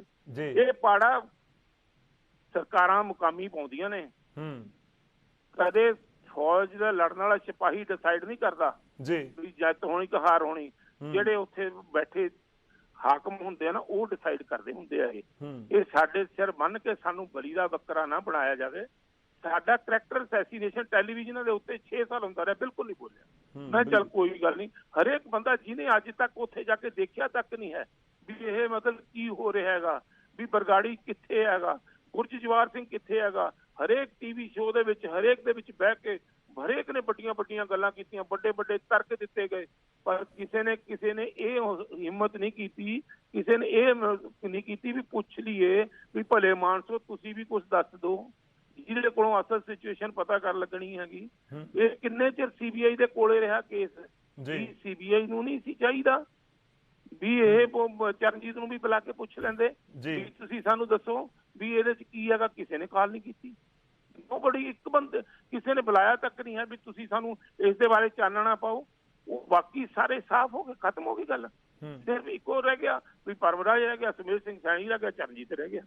ਇਹ ਕਿੱਥੋਂ ਦੀ ਤਫਤੀਸ਼ ਹੈ? ਇਹ ਕਿੱਥੋਂ ਦਾ ਨਿਆਂ ਹੈਗਾ? ਜੇ ਇਹ ਮਾਨਯੋਗ ਅਦਾਲਤਾਂ ਜਾਂ ਮਾਨਯੋਗ ਹਾਈ ਕੋਰਟ ਨਾ ਹੁੰਦੇ, ਇਹ ਤਾਂ ਮਤਲਬ ਸਾਨੂੰ ਇਹੀ ਸਮਝੀ ਬੈਠੇ ਸੀ ਜੇ ਇਹਨਾਂ ਦੇ ਹੱਥ ਵੱਸ ਹੁੰਦੇ ਤੇ ਲਿਆਓ ਤੇ ਫੜ ਕੇ ਫਾਂਸੀ ਲਾਓ ਤੇ ਮਸਲਾ ਹੱਲ ਹੋ ਗਿਆ। ਬੱਲੇ ਬੱਲੇ ਬੱਲੇ ਬੱਲੇ, ਹੋਰ ਕੀ ਕੰਮ ਹੈ? ਹੋਰ ਕੀ ਕੰਮ ਹੋਇਆ? ਬਸ ਇਹੀ ਹੋਇਆ, ਹੋਰ ਕੰਮ ਕੀ ਕੀਤਾ ਹੋਇਆ? ਹੋਰ ਮੈਨੂੰ ਤੁਸੀਂ ਪੁੱਛੋ ਹੁਣ ਕੋਈ ਸਵਾਲ ਪੁੱਛਣਾ ਤੇ ਮੈਂ ਤੁਹਾਨੂੰ ਬਿਲਕੁਲ, ਮੈਂ ਤਾਂ ਬਹੁਤ ਤਫਸੀਲ ਨਾਲ ਕਿਉਂਕਿ ਤੁਸੀਂ ਤਰੀਕੇ ਨਾਲ ਬੋਲਣ ਨੂੰ ਤਿਆਰ ਹਾਂ। ਮੈਨੂੰ ਹੁਣ ਕੋਈ ਨਹੀਂ ਹੈ ਜਿੰਨਾ ਮੇਰਾ ਕਰੈਕਟਰ ਅਸੈਸੀਨੇਸ਼ਨ ਸਾਡਾ ਤੇ ਬਾਕੀ ਪੁਲਿਸ ਅਫਸਰਾਂ ਦਾ ਹੋਣਾ ਸੀ ਉਹ ਹੋ ਚੁੱਕਾ। ਹੁਣ ਹੋਰ ਨਹੀਂ ਬਰਦਾਸ਼ਤ ਹੁੰਦਾ। ਸਰ ਮੇਰਾ ਪਹਿਲਾ ਸਵਾਲ ਇਹ ਹੈ ਸਰ, ਬਹੁਤ ਸਾਰੇ ਲੋਕਾਂ ਨੂੰ ਪਤਾ ਹੋਏਗਾ ਪਰ ਫਿਰ ਵੀ ਪੰਜਾਬ ਦੇ ਲੋਕਾਂ ਨੂੰ ਦੱਸੋ ਕਿ ਤੁਹਾਡੀ ਨਿਯੁਕਤੀ ਫਰੀਦਕੋਟ ਦੇ ਐਸਐਸਪੀ ਦੇ ਤੌਰ ਦੇ ਉੱਤੇ ਜੂਨ 'ਚ ਘਟਨਾਕ੍ਰਮ ਵਾਪਰਦਾ ਜਦੋਂ ਬੁਰਜ ਜਵਾਹਰ ਸਿੰਘ ਵਾਲਾ ਤੋਂ ਇਹ ਪਾਵਨ ਸਰੂਪ ਚੋਰੀ ਹੋਈ ਸੀ। ਉਸ ਤੋਂ ਕਿੰਨੀ ਦੇਰ ਤੁਸੀਂ ਫਰੀਦਕੋਟ ਦੇ ਐਸਐਸਪੀ ਰਹੇ ਹੋ? ਕੀ ਤੁਸੀਂ ਪੋਸਟਰ ਲੱਗਣ ਤੋਂ ਪਹਿਲਾਂ ਉੱਥੋਂ ਤੁਹਾਡੀ ਬਦਲੀ ਹੋ ਚੁੱਕੀ ਸੀ? ਨਹੀਂ, ਹਾਂ, ਮੇਰੀ ਪੋਸਟਰ ਲੱਗਣ ਤੋਂ ਪਹਿਲਾਂ ਮੈਂ 6/8 ਨੂੰ ਜੀ ਤੌਰ ਐਸਐਸਪੀ ਉੱਥੇ ਜੁਆਇਨ ਕਰ ਲਿਆ ਸੀ ਮੋਗਾ। ਹੂੰ ਉਸ ਤੋਂ ਬਾਅਦ ਹੀ ਪੋਸਟਰ ਲੱਗੇ ਆ ਜੀ 25 ਸਤੰਬਰ ਨੂੰ ਪੋਸਟਰ ਲੱਗੇ। ਹਾਂ ਜੀ, ਉਸ ਤੋਂ ਬਾਅਦ ਹੀ ਪੋਸਟਰ ਲੱਗੇ ਆ। ਉਸ ਤੋਂ ਬਾਅਦ ਹੀ 22 ਅਗਸਤ ਦੀ 11 ਦੀ ਰਾਤ ਦੀ ਬੇਅਦਬੀ ਹੋਈ ਹੈ। ਬਿਲਕੁਲ 12 ਅਕਤੂਬਰ ਨੂੰ। ਹਾਂ 11 ਦੀ ਰਾਤ ਨੂੰ ਤੇ 12 ਅਕਤੂਬਰ ਨੂੰ ਉਸ ਤੋਂ ਬਾਅਦ ਹੀ ਬੇਅਦਬੀ ਹੋਈ ਹੈ ਜੀ। ਬਿਲਕੁਲ ਨਹੀਂ ਮੇਰੇ ਹੁੰਦੇ ਨਾ ਬੇਅਦਬੀ ਹੋਈ ਨਾ ਆ ਸਿਚੁਏਸ਼ਨ ਬੜੇ। ਹੁਣ ਹਰੇਕ ਕਹਿ ਰਿਹਾ ਪਹਿਲਾਂ ਚਰਨਜੀਤ ਫੜ ਨਾਲ ਅੰਦਰ ਦੇਣ ਨਾਲ ਮੈਂ ਅੰਦਰ ਵੀ ਚਲਾ ਗਿਆ, ਹਿਊਮਿਲੇਸ਼ਨ ਵੀ ਹੋ ਗਈ, ਨੁਕਸਾਨ ਵੀ ਪਾਇਆ ਤੇ ਸਾਰਾ ਕੁਝ ਹੋ ਗਿਆ, ਬੇਇੱਜ਼ਤੀ ਵੀ ਹੋਈ, ਪ੍ਰੋਜੈਕਟਰ ਅਸੈਸੀਨੇਸ਼ਨ ਵੀ ਹੋਇਆ। ਕੀ ਫਿਰ ਮੈਨੂੰ ਕੀ ਨਿਕਲਿਆ? ਕੀ ਤਫਤੀਸ਼ ਇੰਟਰਨੈਸ਼ਨਲ ਹੋ ਰਹੀ ਹੈ? ਕਾਹਦੀ ਤਫਤੀਸ਼ ਇੰਟਰਨੈਸ਼ਨਲ ਹੋ ਰਹੀ ਹੈ? ਅੱਜ ਮੈਂ 4 ਬਿਮਾਰੀਆਂ ਗ੍ਰਸਤ ਹੋ ਗਿਆ ਸਿਰਫ ਇਸੇ ਕਰਕੇ ਹੀ। ਸਟੰਟ ਪੈ ਗਿਆ, ਦੂਜਾ ਪੈਣ ਵਾਲਾ, ਠੀਕ ਹੈ ਜੀ। ਹਾਈ ਬਲੱਡ ਪ੍ਰੈਸ਼ਰ ਰਹਿਣ ਲੱਗਾ, ਸ਼ੂਗਰ ਵੀ ਹੋ ਗਈ ਹੈ ਤੇ ਸਾਰਾ ਕੁਝ ਹੋਣ ਦੇ ਬਾਵਜੂਦ ਥਾਇਰਾਇਡ ਵੀ ਹੋ ਗਿਆ। ਤੇ ਹੁਣ ਮੈਨੂੰ ਦੱਸੋ ਵੀ ਮੇਰੇ ਕੋਲ ਹੋਰ ਕੀ ਚਾਹੁੰਦਾ ਹੈਗਾ? ਅੱਛਾ, ਫਿਰ ਨੰਬਰ 2 ਦੇ ਉੱਤੇ ਮੈਂ ਉਹ ਨਾ ਕਰਤੀ ਵੀ ਉਹ ਮੈਨੂੰ ਮੈਡੀਕਲੀ ਤੌਰ ਦੇ ਉੱਤੇ ਵੀ ਨਹੀਂ ਹੋ ਸਕਦਾ। ਮੈਂ ਵੀ ਇਹ ਪਰਵਰਾਜ ਹੋਣਾ ਨੇ ਕਿਹਾ ਹੈ ਜੀ ਅਸੀਂ ਉਹਦੇ ਮੈਂ 5 ਵਾਰੀ ਕਰਾਉਣ ਨੂੰ ਤਿਆਰ ਹਾਂ। ਮੈਂ ਵੀ ਆਪਣੀ ਜਾਨ ਲਾ ਕੇ ਜੋਖਮ ਚ ਕਰਨ ਨੂੰ ਤਿਆਰ ਹਾਂ। ਮੈਂ ਕਰਨਾ ਚਾਹੀਦਾ। ਮੈਂ ਕਹਿੰਦਾ ਮੇਰਾ ਲਾਈਵ ਹੋਵੇ, ਲਾਈ ਡਿਟੈਕਟਰ ਟੈਸਟ ਮੈਂ ਲਾਈਵ ਕਰਾਉਣ ਨੂੰ ਤਿਆਰ ਹਾਂ। ਮੈਨੂੰ ਜਿੱਥੇ ਕਹਿਣ ਮੈਂ ਐਪਲੀਕੇਸ਼ਨ ਦੇ ਦੇਣਾ ਮੇਰਾ ਲਾਈਵ ਕਰਾਓ ਤੇ ਨਾਲ ਕੁੰਵਰ ਵਿਜੇ ਪ੍ਰਤਾਪ ਸਿੰਘ ਦਾ ਵੀ ਲਾਈਵ ਕਰਾਓ ਜੀ, ਕਰਵਾਓ ਲਾਈਵ ਉਹਦਾ। ਕਿਉਂਕਿ ਸਿੱਖ ਸੰਗਤ ਨੂੰ, ਸਿੱਖ ਜਗਤ ਨੂੰ ਇਹ ਪਤਾ ਲੱਗੇ ਵੀ ਕੌਣ ਝੂਠਾ ਤੇ ਕਿਹਦਾ ਮਕਸਦ ਕੀ ਹੈ ਤੇ ਕਿਹਦਾ ਮਕਸਦ ਕੀ ਹੈਗਾ। ਸਰ ਮੇਰਾ ਅਗਲਾ ਸਵਾਲ ਮੇਰਾ ਇਹ ਹੈ ਕਿਉਂਕਿ ਬਹੁਤ ਮੈਂ ਕੋਸ਼ਿਸ਼ ਕਰ ਰਿਹਾ ਕਿ ਸੀਕੁਐਂਸ ਦੇ ਹਿਸਾਬ ਨਾਲ ਤੁਹਾਨੂੰ ਸਵਾਲ ਪੁੱਛਾਂ ਜਿਹੜਾ ਤੁਸੀਂ ਅੱਜ ਜਵਾਬ ਦੇ ਰਹੇ ਹੋ ਸਿੱਖ ਸੰਗਤ ਤੱਕ ਵੀ ਉਹ ਜਵਾਬ ਪਹੁੰਚ ਸਕਣ, ਕਿਉਂਕਿ ਜੋ ਤੁਸੀਂ ਜ਼ਿਕਰ ਕਰ ਰਹੇ ਹੋ ਰਿਹਾ ਹੈ ਕਿ ਚਰਨਜੀਤ ਸ਼ਰਮਾ ਨੂੰ ਇੱਕ ਇਸ ਤਰੀਕੇ ਨਾਲ ਦੇਖਿਆ ਜਾ ਰਿਹਾ ਕਿ ਇਹਨਾਂ ਦੀ ਵਜ੍ਹਾ ਨਾਲ ਬੇਬਲ ਕਲਾਂ ਹੋਇਆ। ਤਾਂ ਅੱਜ ਮੈਂ ਤੁਹਾਨੂੰ ਸਵਾਲ ਪੁੱਛਾਂਗਾ, ਪਰ ਪਹਿਲਾ ਸਵਾਲ ਇਹ ਹੈ ਕਿ ਜੂਨ ਤੋਂ ਲੈ ਕੇ ਜਦੋਂ ਤੱਕ ਤੁਹਾਡੀ ਨਿਯੁਕਤੀ ਬਤੌਰ ਐਸਐਸਪੀ ਫਰੀਦਕੋਟ ਦੇ ਵਿੱਚ ਸੀ ਤਾਂ ਕੋਈ ਇੱਕ ਕਲੂ ਵੀ ਨਹੀਂ ਮਿਲਿਆ ਕਿ ਕਿੱਥੇ ਗਏ ਗੁਰੂ ਗ੍ਰੰਥ ਸਾਹਿਬ ਦਾ ਉਹ ਪਾਵਨ ਸਰੂਪ? ਨਹੀਂ ਮਿਲਿਆ ਬਿਲਕੁਲ ਵੀ ਕਲੂ, ਕਿਉਂਕਿ ਪੁਲਿਸ ਦੇ ਉੱਤੇ ਸਵਾਲ ਉੱਠਦੇ ਨੇ ਕਿ ਤੁਸੀਂ ਲੱਭ ਹੀ ਨਹੀਂ ਸਕੇ। ਨਹੀਂ, ਇੱਕ ਮੇਰੀ ਗੱਲ ਸੁਣੋ, ਪੰਜਾਬ ਦੇ ਵਿੱਚ ਇਹ ਆਪਣੇ ਤਰ੍ਹਾਂ ਦੀ ਪਹਿਲੀ ਘਟਨਾ ਸੀ ਜੀ, ਪਹਿਲੀ ਗੱਲ। ਨੰਬਰ 2 ਦੇ ਉੱਤੇ ਜਿੰਨਾ 25 ਦਿਨ ਕੋਸ਼ਿਸ਼ ਕਰਨੀ ਸੀ ਅਸੀਂ, ਜਿੰਨੀ ਦੇਰ ਮੈਂ ਰਿਹਾ ਉੱਥੇ ਉਨੀ ਦੇਰ ਮੈਂ ਰੱਜ ਕੇ ਕੋਸ਼ਿਸ਼ ਕੀਤੀ। ਪਹਿਲੀ ਦੂਜੀ ਗੱਲ ਉਹਦੇ ਵਿੱਚ ਉਹ ਹਰ ਤਰੀਕਾ ਇਸਤੇਮਾਲ ਟੈਕਨੀਕਲ ਕੀਤਾ ਗਿਆ ਜਿਹੜਾ ਸਾਡੇ ਤੋਂ ਹੋ ਸਕਦਾ ਸੀਗਾ, ਜਿਹੜਾ ਮੁਕਾਮੀ ਪੁਲਿਸ ਕਰ ਸਕਦੀ ਸੀਗੀ। ਕਈ ਵਾਰੀ ਇਹ ਹੁੰਦਾ ਹੈ ਵੀ ਉੱਥੇ ਕਈ ਗਰੀਬ ਘਰਾਂ ਦੇ ਹੁੰਦੇ ਹੈਗੇ, ਜਿਵੇਂ ਐਸੀ ਬਰਾਦਰੀ ਦੇ ਹੁੰਦੇ ਆ, ਉਹਨਾਂ ਦੇ ਗੁਰਦੁਆਰੇ ਬਣਾ ਦਿੰਦੇ ਆ ਪਰ ਉਹਨਾਂ ਨੂੰ ਸਰੂਪ ਨਹੀਂ ਮਿਲਦੇ ਹਨ। ਅਸੀਂ ਉਹ ਵੀ ਚੈੱਕ ਕੀਤੇ ਵੀ ਕਿਤੇ ਉਹ ਤਾਂ ਨਹੀਂ ਚੋਰੀ ਕਰਕੇ ਲੈ ਗਏ। ਜਿਹੜੇ ਸਰੂਪ ਚੋਰੀ ਹੋਏ ਸੀ ਉਹ 7 ਸਾਲ ਦੇ ਬਿਰਧ ਸਰੂਪ ਸੀਗੇ, ਮੁਕਤਸਰ ਸਾਹਿਬ ਤੋਂ ਲਿਆਂਦੇ ਹੋਏ। ਉਹਨਾਂ ਦੀ ਉਮਰ 7 ਸਾਲ ਹੋ ਗਈ ਸੀ ਮਹਾਰਾਜ ਦੀ। ਉਹ ਬਿਰਧ ਸਰੂਪ ਸੀ, ਉੱਥੋਂ ਲੈ ਕੇ 7 ਸਾਲ ਦੀ ਉਹਨਾਂ ਦੀ ਉਮਰ ਹੋ ਚੁੱਕੀ ਸੀਗੀ। ਤੇ ਹੁਣ ਇਹ ਹੈ ਵੀ ਮੈਨੂੰ ਇਹ ਵੀ ਪਤਾ ਵੀ ਉਹਦੀ ਜਿਲਦ ਇਹ ਸੀਗੀ ਤੇ ਮੈਂ ਇੰਨਾ ਡੀਪਲੀ ਜਾ ਕੇ ਬੈਠਾ ਰਿਹਾ। ਮੇਰੇ ਕੋਲੇ ਉਸ ਵਕਤ ਦੇ ਜਿਹੜੇ ਜਥੇਦਾਰ ਸੀਗੇ ਉੱਥੋਂ ਦੇ ਦਮਦਮਾ ਸਾਹਿਬ ਦੇ ਗਿਆਨੀ ਗੁਰਮੁਖ ਸਿੰਘ ਜੀ, ਉਹ ਵੀ ਆ ਕੇ ਉੱਥੇ ਬੈਠੇ, ਪਿੰਡ ਦੀ ਡਿਊਟੀਆਂ ਵੀ ਲਾ ਕੇ ਗਏ। ਮੈਂ ਹਰ ਇੱਕ ਨੂੰ ਸਹੀ ਤਰੀਕੇ ਨਾਲ ਟੈਕਲ ਕਰਦਾ ਰਿਹਾ, ਪਰ ਜਿਹੜਾ ਮੈਨੂੰ ਟੈਕਲ ਕੀਤਾ ਨਾ ਉਹ ਗਲਤ ਕੀਤਾ। ਉਹ ਦਾਦੂਵਾਲ ਜੀ ਮੇਰੇ ਕੋਲੇ ਕਹਿੰਦੇ ਮੈਂ ਬਾਹਰ ਦੀ ਰੋਟੀ ਨਹੀਂ ਖਾਂਦਾ। ਇਹਨਾਂ ਦੇ ਇੱਕੋ ਮੁੰਡਾ, ਇਹਨੂੰ ਪੁੱਛੋ ਦਾਦੂਵਾਲ ਨੂੰ ਵੀ ਮੇਰੇ ਘਰੇ ਜਾ ਕੇ ਮੇਰੇ ਨਾਲ ਗੱਡੀ 'ਚ ਬੈਠ ਕੇ ਮੇਰੇ ਘਰੇ ਗਾਂ ਦੇ ਘਰ ਦੀ ਘਿਓ ਦੀ ਰੋਟੀ ਖਾਂਦੇ ਰਹੇ। ਜਦੋਂ ਸਾਰਾ ਕੰਮ ਇਹ ਆਪਣਾ ਮੁਜ਼ਾਹਰਾ ਖਤਮ ਕਰਦੇ ਸੀ ਕਿ ਮੈਂ ਤਾਂ ਇਹ ਰੋਟੀ ਖਾਣਾ ਦਾਲ ਨਾਲ ਤੇ ਗਾਂ ਦੇ ਘਿਓ ਨਾਲ, ਮੈਂ ਘਰੇ ਖਵਾਉਂਦਾ ਰਿਹਾ। ਜਿੰਨੇ ਵਾਰੀ ਵੀ ਆਉਂਦੇ ਰਹੇ ਧਰਨਾ ਲਾਉਂਦੇ ਰਹੇ। ਮੈਂ ਇਹਨਾਂ ਨੂੰ ਕਿਹਾ ਵੀ ਤੁਸੀਂ 100 ਬੰਦਾ ਲਿਆ ਕੇ ਤੁਸੀਂ ਆਪਣਾ ਵੀ ਆਓ। ਇਹਨਾਂ ਦੇ ਸਾਡੇ ਲੱਭਣ ਦਾ ਤਫਤੀਸ਼ ਤਰੀਕਾ ਹੋਰ ਹੈ, ਤੁਹਾਡੇ ਲੱਭਣ ਦਾ ਹੋਰ ਹੈ, ਇਹਦੇ 'ਚ ਮਦਦ ਮਿਲੂਗੀ ਸਾਨੂੰ। ਕਿਉਂ ਨਹੀਂ ਗਏ ਫਿਰ ਮੇਰੇ ਨਾਲ? ਕਾਹਦੇ ਲਈ ਨਹੀਂ ਗਏ? ਕੀ ਇਹਨਾਂ ਦਾ ਇੰਟਰਸਟ ਨਹੀਂ ਸੀ ਇਕੱਲਾ ਮਹਾਰਾਜ ਸਰੂਪ ਇਕੱਲਾ ਪੁਲਿਸ ਦਾ ਸੀ, ਪੰਜਾਬ ਪੁਲਿਸ ਦਾ? ਇਹ ਸਾਰੇ ਸਿੱਖ ਜਗਤ ਦਾ ਸੀਗਾ, ਸਾਰੇ ਪਿੰਡ ਦਾ ਸੀ, ਸਾਰੇ ਜਿੰਨੇ ਵੀ ਇਹ ਤੁਰੇ ਫਿਰਦੇ ਨੇ ਬਲਜੀਤ ਸਿੰਘ ਦਾਦੂ ਵਗੈਰਾ, ਇਹ ਸਾਰਿਆਂ ਦਾ ਸੀਗਾ। ਉਹ ਸਾਰੇ ਸਾਂਝੇ ਸੀ। ਜਿੰਨਾ ਧਰਨਾ ਲਾਉਂਦੇ ਸੀ, ਤੁਹਾਨੂੰ ਹਫ਼ਤੇ ਦਾ ਟਾਈਮ ਦਿੱਤਾ, ਤੁਹਾਨੂੰ 10 ਦਿਨ ਦਾ ਟਾਈਮ ਦਿੱਤਾ। ਤੁਸੀਂ ਸਾਨੂੰ ਟਾਈਮ ਦਿੰਦੇ ਹੋ, ਅਸੀਂ ਤੁਹਾਨੂੰ ਕਹਿੰਦੇ ਆ ਵੀ ਤੁਸੀਂ ਸਾਡੇ ਨਾਲ ਆ ਕੇ ਕਰੋ। ਫਿਰ ਕੀਤਾ ਕਿਉਂ ਨਹੀਂ? ਕਿਹਨੇ ਫਿਰ ਕੰਟਰੀਬਿਊਸ਼ਨ ਕੀਤੀ ਉਹਦੇ 'ਚ ਦੱਸੋ ਮੈਨੂੰ? ਕਿਸੇ ਨੇ ਵੀ ਕੀਤੀ ਚਰਨਜੀਤ ਤੋਂ ਇਲਾਵਾ? ਜਾਂ ਕੋਈ ਚੰਡੀਗੜ੍ਹੋਂ ਅਫਸਰ ਆਇਆ? ਹੁਣ ਤਾਂ ਸਹੋਤਾ ਸਾਹਿਬ ਨੇ ਕਹਿਤਾ ਵੀ ਉਹ 3 ਘੰਟਿਆਂ ਦੀ ਤਫਤੀਸ਼ ਦੇ ਵਿੱਚ ਇੱਕ ਦਿਨ ਜਾ ਕੇ ਵੀ ਰਿਪੋਰਟ ਦੇਤੀ, ਉਹ ਵੀ FIR ਬਾਈ ਨੇਮ ਨਹੀਂ ਹੈਗੀ ਤੇ ਨਾ ਹੀ ਉਸ ਜਗ੍ਹਾ ਦੇ ਉੱਤੇ ਮੇਰੀ ਫੋਰਸ ਹੈ, ਮੇਰੇ ਗਨਮੈਨਾਂ ਤੋਂ ਇਲਾਵਾ ਜੀ, ਠੀਕ ਹੈ ਨਾ ਜੀ, ਨਾ ਹੀ ਉਹ ਮੇਰੀ ਫੋਰਸ ਹੈ। ਤੇ ਤੁਸੀਂ ਕਿਵੇਂ ਡਿਸਾਈਡ ਕਰ ਲਿਆ ਫਿਰ ਉਹ ਜਦੋਂ ਉਦੋਂ ਦਾ ਚੋਰੀ ਹੋਇਆ ਤੇ ਫਿਰ ਇੰਨੀ ਜੇ ਸ਼ਰਧਾ ਸੀਗੀ ਤੇ ਫਿਰ ਉਦੋਂ ਕਿਉਂ ਨਾ ਆ ਗਏ ਜੂਨ ਤੋਂ ਬਾਅਦ? ਜੀ 10 ਜੂਨ ਨੂੰ ਆ ਜਾਂਦੇ, 25 ਦਿਨ ਮੁਜ਼ਾਹਰੇ ਹੁੰਦੇ ਰਹੇ ਆ, 30 ਦਿਨ ਉਦੋਂ ਬਾਅਦ ਆ ਜਾਂਦੇ। ਕੋਈ ਕਿਉਂ ਨਹੀਂ ਆਇਆ ਕੋਈ ਅਫਸਰ ਵੀ ਤੇਰੇ ਮੁਜ਼ਾਹਰੇ ਹੁੰਦੇ ਆ? ਇੰਟੈਲੀਜੈਂਸ ਦੀਆਂ ਰਿਪੋਰਟਾਂ ਵੀ ਜਾਂਦੀਆਂ ਹੋਣੀਆਂ ਵੀ ਮੁਜ਼ਾਹਰੇ ਹੋ ਰਹੇ ਆ ਗੁਰੂ ਗ੍ਰੰਥ ਸਾਹਿਬ ਗੁਆਚੇ ਤੋਂ, ਕਿਉਂ ਨਹੀਂ ਕੋਈ ਆਇਆ? ਕਿਉਂ ਨਹੀਂ ਕੋਈ ਉਦੋਂ ਤੱਕ ਕੋਈ ਹੁਣ ਦੀ ਸਰਕਾਰ ਦੇ ਬੰਦੇ ਕਿਉਂ ਨਹੀਂ ਉੱਥੇ ਤੱਕ ਪਹੁੰਚੇ? ਉਹ ਬਾਕੀ ਆਉਂਦੇ ਰਹੇ ਜਿਹੜੇ ਉਸ ਵੇਲੇ ਸਰਕਾਰ ਦੇ ਨੁਮਾਇੰਦੇ ਸੀ। ਇਹ ਸਰਕਾਰ ਦਾ ਤਾਂ ਕੋਈ ਨੁਮਾਇੰਦਾ ਉਦੋਂ ਵੀ ਨਹੀਂ ਪਹੁੰਚਿਆ। ਹੁਣ ਇੱਥੇ ਬਹੁਤ ਵੱਡੀਆਂ ਵੱਡੀਆਂ ਗੱਲਾਂ ਹੋ ਰਹੀਆਂ ਨੇ, ਉਹ ਅਸੀਂ ਆਏ ਜੀ, ਉਹ ਆਓ ਜੀ, ਕੀ ਹੋਇਆ? ਕੁਝ ਵੀ ਨਹੀਂ ਕਿਸੇ ਨੇ ਕੀਤਾ, ਸਿਰਫ ਪੁਲਿਸ ਨੇ ਕੀਤਾ, ਅਫਸਰਾਂ ਨੇ ਕੀਤਾ, ਆਪਣਾ ਜ਼ਿੰਮੇਵਾਰੀ ਸਮਝ ਕੇ। ਮੇਰੀ ਛੋਟੀ ਪੁਲਿਸ ਨੇ ਕੀਤਾ, ਜਿਹੜੀ ਟੋਬਿਆਂ 'ਚ ਵੜ ਕੇ ਤੁਰੀ ਫਿਰਦੀ, ਲੋਕਾਂ ਦੇ ਘਰਾਂ 'ਚ ਤੁਰੀ ਫਿਰਦੀ, ਸੜਕਾਂ ਦਿਨ ਰਾਤ ਇੱਕ ਕੀਤਾ, ਉਹਨੇ ਕੀਤਾ ਜੀ। ਹੁਣ ਅਗਲਾ ਸਵਾਲ ਇਹ ਵੀ ਹੈ, ਕਿਉਂਕਿ ਲੋਕ ਇਹ ਵੀ ਜਾਣਨਾ ਚਾਹੁੰਦੇ ਨੇ, ਤੁਸੀਂ ਮੋਗਾ ਦੇ ਐਸਐਸਪੀ ਸੀ, ਫਿਰ ਤੁਸੀਂ ਬਹਿਬਲ ਕਲਾਂ ਕਿਵੇਂ ਪਹੁੰਚ ਗਏ ਜਿੱਥੇ ਗੋਲੀ ਦੀ ਘਟਨਾ ਵਾਪਰੀ? ਦੇਖੋ ਜੀ, ਇਹ ਓਰੀਐਂਟਲ ਕਮਾਂਡ ਫੋਰਸ ਹੈ ਜੀ, ਇਹ ਜੀ ਕਮਾਂਡਰ ਹੁਕਮ ਦੇਊਗਾ ਉਸੇ ਜਗ੍ਹਾ ਦੇ ਉੱਤੇ ਜਾਣਾ ਪੈਂਦਾ ਜੀ, ਠੀਕ ਹੈ ਨਾ ਜੀ। ਸਾਨੂੰ ਡੀਜੀ ਸਾਹਿਬ ਦਾ, ਸੈਣੀ ਸਾਹਿਬ ਦਾ ਹੁਕਮ ਸੀਗਾ, ਮੈਨੂੰ ਆਈਜੀ ਸਾਹਿਬ ਦਾ ਫੋਨ ਆਇਆ ਵੀ ਮੈਂ ਵੀ ਚੱਲਿਆ ਉੱਥੇ, ਤੇ ਡੀਜੀ ਸਾਹਿਬ ਨੇ ਕਿਹਾ ਵੀ ਤੁਸੀਂ ਉੱਥੇ ਰਹੇ ਹੋ, ਜਾ ਕੇ ਸਿਚੁਏਸ਼ਨ ਨੂੰ ਦੇਖੋ। ਅਸੀਂ ਉੱਥੇ ਮਦਦ ਕਰਨ ਗਏ ਸੀ ਜੀ, ਨਾ ਕਿ ਅਸੀਂ ਡਾਂਗਾ ਤੇ ਗੋਲੀਆਂ ਚਲਾਉਣ ਗਏ ਸੀ, ਵੀ ਅਸੀਂ ਉੱਥੇ ਜਾ ਕੇ ਇਹ ਕੰਮ ਸਿੱਖ ਸੰਗਤ ਦੇ ਨਾਲ ਕਰੀਏ। ਸਾਡਾ ਕੰਮ ਸੀ ਵੀ ਅਸੀਂ, ਇੱਕ ਮਿੰਟ ਮੈਂ ਪਾਣੀ ਪੀ ਲਵਾਂ।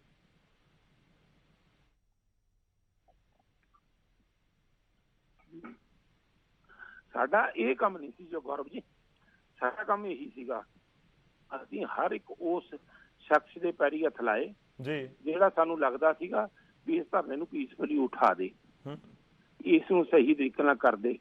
ਪਰ ਨਹੀਂ, ਅੱਜ ਉਹ 45 ਬੰਦੇ ਦਾ ਕਿਸੇ ਨੂੰ ਜ਼ਖਮੀ ਹੋਏ ਨਜ਼ਰ ਨਹੀਂ ਆਉਂਦੇ ਜੀ। ਉਹਦੇ ਮੁਕਤਸਰ ਵਾਲੇ ਸਾਈਡ ਦੇ ਉੱਤੇ ਜਾ ਕੇ ਗੋਲੀ ਲੱਗੀ ਹੈ ਜੀ, ਠੀਕ ਹੈ ਨਾ ਜੀ। ਉਹ ਜਿਹੜੀ ਮੁਕਤਸਰ ਨੂੰ ਕੋਟਕਪੂਰੇ ਸੜਕ ਜਾਂਦੀ ਹੈ, ਉਸ ਵਕਤ ਉਸ ਸੜਕ ਦੇ ਉੱਤੇ ਕਿਹਦੀ ਡਿਊਟੀ ਸੀ? ਇਹ ਕਿਸੇ ਨੇ ਦੱਸਿਆ? ਨਹੀਂ ਦੱਸਿਆ, ਜ਼ਰੂਰਤ ਹੀ ਨਹੀਂ ਪੈਂਦੀ ਦੱਸਣ ਦੀ, ਕਿਉਂਕਿ ਉਹਨਾਂ ਕੋਲ 3 ਬੰਦੇ ਹੈਗੇ ਆ। ਜੇ ਉਸ ਜਗ੍ਹਾ ਦੇ ਉੱਤੇ ਟੈਲੀਫੋਨ ਕਰਨ ਦੇ ਨਾਲ ਡੀਜੀ ਸੁਮੇਧ ਸਿੰਘ ਸੈਣੀ ਦੋਸ਼ੀ ਹੋ ਸਕਦਾ ਹੈ, ਤੇ ਫਿਰ ਮੈਨੂੰ ਦੱਸੋ ਵੀ ਜਿਸ ਜਿਹੜੀ ਮੁਕਤਸਰ ਸਾਹਿਬ ਨੂੰ ਰੋਡ ਜਾਂਦੀ, ਜਿਹਦੀ ਉੱਥੇ ਅਫਸਰ ਦੀ ਡਿਊਟੀ ਹੈ, ਉਹ ਕਿਉਂ ਨਹੀਂ ਦੋਸ਼ੀ ਹੋ ਸਕਦਾ? ਜਿਹੜਾ ਜਤਿੰਦਰ ਜੈਨ ਉੱਥੇ ਆਈਜੀ ਬੈਠਾ ਹੈ, ਉਹ ਕਿਉਂ ਨਹੀਂ ਦੋਸ਼ੀ ਹੋ ਸਕਦਾ? ਕਿਉਂ ਨਹੀਂ ਹੋ ਸਕਦਾ? ਉਹ ਮੈਨੂੰ ਦੱਸੋ ਨਾ, ਵੀ ਤੁਸੀਂ ਜੇ ਤਫਤੀਸ਼ ਕੀਤੀ ਹੈ ਤੇ ਇਸ ਹਿਸਾਬ ਨਾਲ ਕੀ ਕਰੋ। ਇਹ ਨਹੀਂ ਵੀ ਸੁਪਨਾ ਆ ਗਿਆ ਤੇ ਤੁਸੀਂ ਇਹਨਾਂ ਤਿੰਨਾਂ ਦੇ ਖਿਲਾਫ ਲਿਖੀ ਚੱਲੋ, ਜੋ ਮਰਜ਼ੀ ਲਿਖ ਦਿਓ ਜੀ। ਅੱਛਾ, ਬਹਿਬਲ ਕਲਾਂ ਨਹੀਂ, ਦੇਖੋ ਬਹਿਬਲ ਕਲਾਂ ਦੇ ਵਿੱਚ ਜਿਹੜੀ ਐਸਆਈਟੀ ਦੀ ਜਾਂਚ ਦੀ ਰਿਪੋਰਟ ਸਾਡੇ ਕੋਲ ਹੈ, ਇਕਬਾਲਪ੍ਰੀਤ ਸਿੰਘ ਸਹੋਤਾ ਵਾਲੀ, ਉਹ ਕਹਿੰਦੇ ਕਿ ਚਰਨਜੀਤ ਸ਼ਰਮਾ ਸਹੀ ਤਰੀਕੇ ਨਾਲ ਹੈਂਡਲ ਨਹੀਂ ਕਰ ਪਾਏ ਉੱਥੇ ਦੇ ਕਰਾਊਡ ਨੂੰ। ਉੱਥੇ 2 ਲੋਕਾਂ ਦੀ ਮੌਤ ਹੋਈ ਹੈ, ਤੁਹਾਡੀ ਉੱਥੇ ਹਾਜ਼ਰੀ ਸੀ, ਉੱਥੇ ਤੁਸੀਂ ਮੌਜੂਦ ਸੀ, ਇਸ ਤੋਂ ਤਾਂ ਮੁਨਕਰ ਨਹੀਂ ਹੋਇਆ ਜਾ ਸਕਦਾ। 2 ਲੋਕਾਂ ਦੀ ਉੱਥੇ ਮੌਤ ਹੋ ਗਈ ਬਹਿਬਲ ਕਲਾਂ ਦੇ ਵਿੱਚ। ਮੈਂ ਕਿਹਾ ਵੀ ਮੈਂ ਆਪਣੇ ਲਿਖਤੀ ਬਿਆਨ 'ਚ ਵੀ ਦਿੱਤਾ, ਮੈਂ ਮੁਨਕਰ ਹੋਣ ਵਾਲੀ ਗੱਲ ਹੀ ਨਹੀਂ ਕਰਦਾ। ਮੈਂ ਕਿਹਾ ਮੈਂ ਆਪਣੇ ਲਿਖਤੀ ਬਿਆਨ 'ਚ ਵੀ ਦਿੱਤਾ ਕਿ 1300-1400 ਬੰਦੇ ਦਾ ਹਜੂਮ ਸੀ, ਲਾਠੀਆਂ, ਗੰਡਾਸੇ, ਡੰਡੇ, ਬੰਦੂਕਾਂ ਵੀ ਸੀਗੀਆਂ, ਠੀਕ ਆ ਜੀ। ਉਸ ਜਗ੍ਹਾ ਤੋਂ ਜਿਹੜਾ ਹਜੂਮ ਉੱਥੋਂ ਖਦੇੜਿਆ ਗਿਆ, ਉਸ ਵੇਲੇ ਕੋਟਕਪੂਰਾ ਸਾਹਿਬ ਤੋਂ ਉਹ ਚੱਲ ਕੇ ਉਸ ਨਾ ਇੱਕੋ ਹੀ ਧਰਨਾ ਬਹੁਤ ਵੱਡਾ ਸੀ ਜਿਹੜਾ ਬਹਿਬਲ ਕਲਾਂ ਵਾਲੇ ਚੌਂਕ ਵਾਲਾ ਸੀਗਾ ਜੀ, ਤੇ ਉਹ ਧਰਨਾ ਉਹਦੇ ਵਿੱਚ ਆ ਕੇ ਉਹਨਾਂ ਨੇ, ਬਾਕੀ ਬੰਦਿਆਂ ਨੇ ਜਿਹੜੇ ਉੱਥੋਂ ਭੱਜੇ, ਉਹਨਾਂ ਨੇ ਆ ਕੇ ਪੂਰਿਤ ਕਰ ਲਈ। ਧਰਨਾ ਬਹੁਤ ਵੱਡਾ ਹੋ ਗਿਆ, ਪੁਲਿਸ ਜਿਹੜੀ ਸੀ ਉਹ ਵਿਚਕਾਰ ਉਹਨਾਂ ਦੇ ਘਿਰ ਗਈ, ਠੀਕ ਆ ਜੀ। ਜਦੋਂ ਘਿਰ ਗਈ, ਆਲੇ ਦੁਆਲੇ ਤੁਸੀਂ ਉਹ ਗੱਡੀਆਂ ਫੂਕ ਰਹੇ, ਸਾਰਾ ਕੁਝ ਕਰ ਰਹੇ। ਅੱਛਾ, ਫਿਰ ਕਿਸੇ ਨੇ, ਕਿਸੇ ਵੀ ਮੇਰੇ ਗਨਮੈਨ ਨੇ ਜਾਂ ਮੈਂ ਗੋਲੀ ਦਾ ਕਿਸੇ ਨੇ ਹੁਕਮ ਨਹੀਂ ਦਿੱਤਾ। ਹਰੇਕ ਨੇ ਆਪਣੇ ਜਾਨ ਬਚਾਉਣ ਨੂੰ, ਹਰੇਕ ਨੇ, ਪਤਾ ਨਹੀਂ ਕਿਹੜੇ ਬੰਦੇ ਨੇ ਕਿਵੇਂ, ਉੱਥੇ QRT ਵੀ ਉੱਥੇ ਸੀਗੀ, ਉਹਨਾਂ ਨੇ ਕਿਹਨੇ ਗੋਲੀ ਚਲਾਈ ਜਿਨ੍ਹਾਂ ਨੇ ਸਾਨੂੰ ਬਚ ਗਏ। ਅਸੀਂ 8-9 ਬੰਦੇ ਮਰ ਜਾਂਦੇ ਫੇਰ ਠੀਕ ਸੀ। ਉਹ purely law and order the problem ਸੀ। ਮੇਰੀ ਗੱਲ ਸੁਣੋ, ਉਹਦੇ ਵਿੱਚ ਹੁਣ ਗੱਡੀਆਂ ਵੀ ਫੂਕੀਆਂ ਗਈਆਂ, ਬੰਦੇ ਵੀ ਸਾਡੇ ਜ਼ਖਮੀ ਹੋਏ, 3-4 ਗੱਡੀਆਂ ਫੂਕਤੀਆਂ, ਬੰਦੇ ਵੀ ਜ਼ਖਮੀ ਹੋਏ।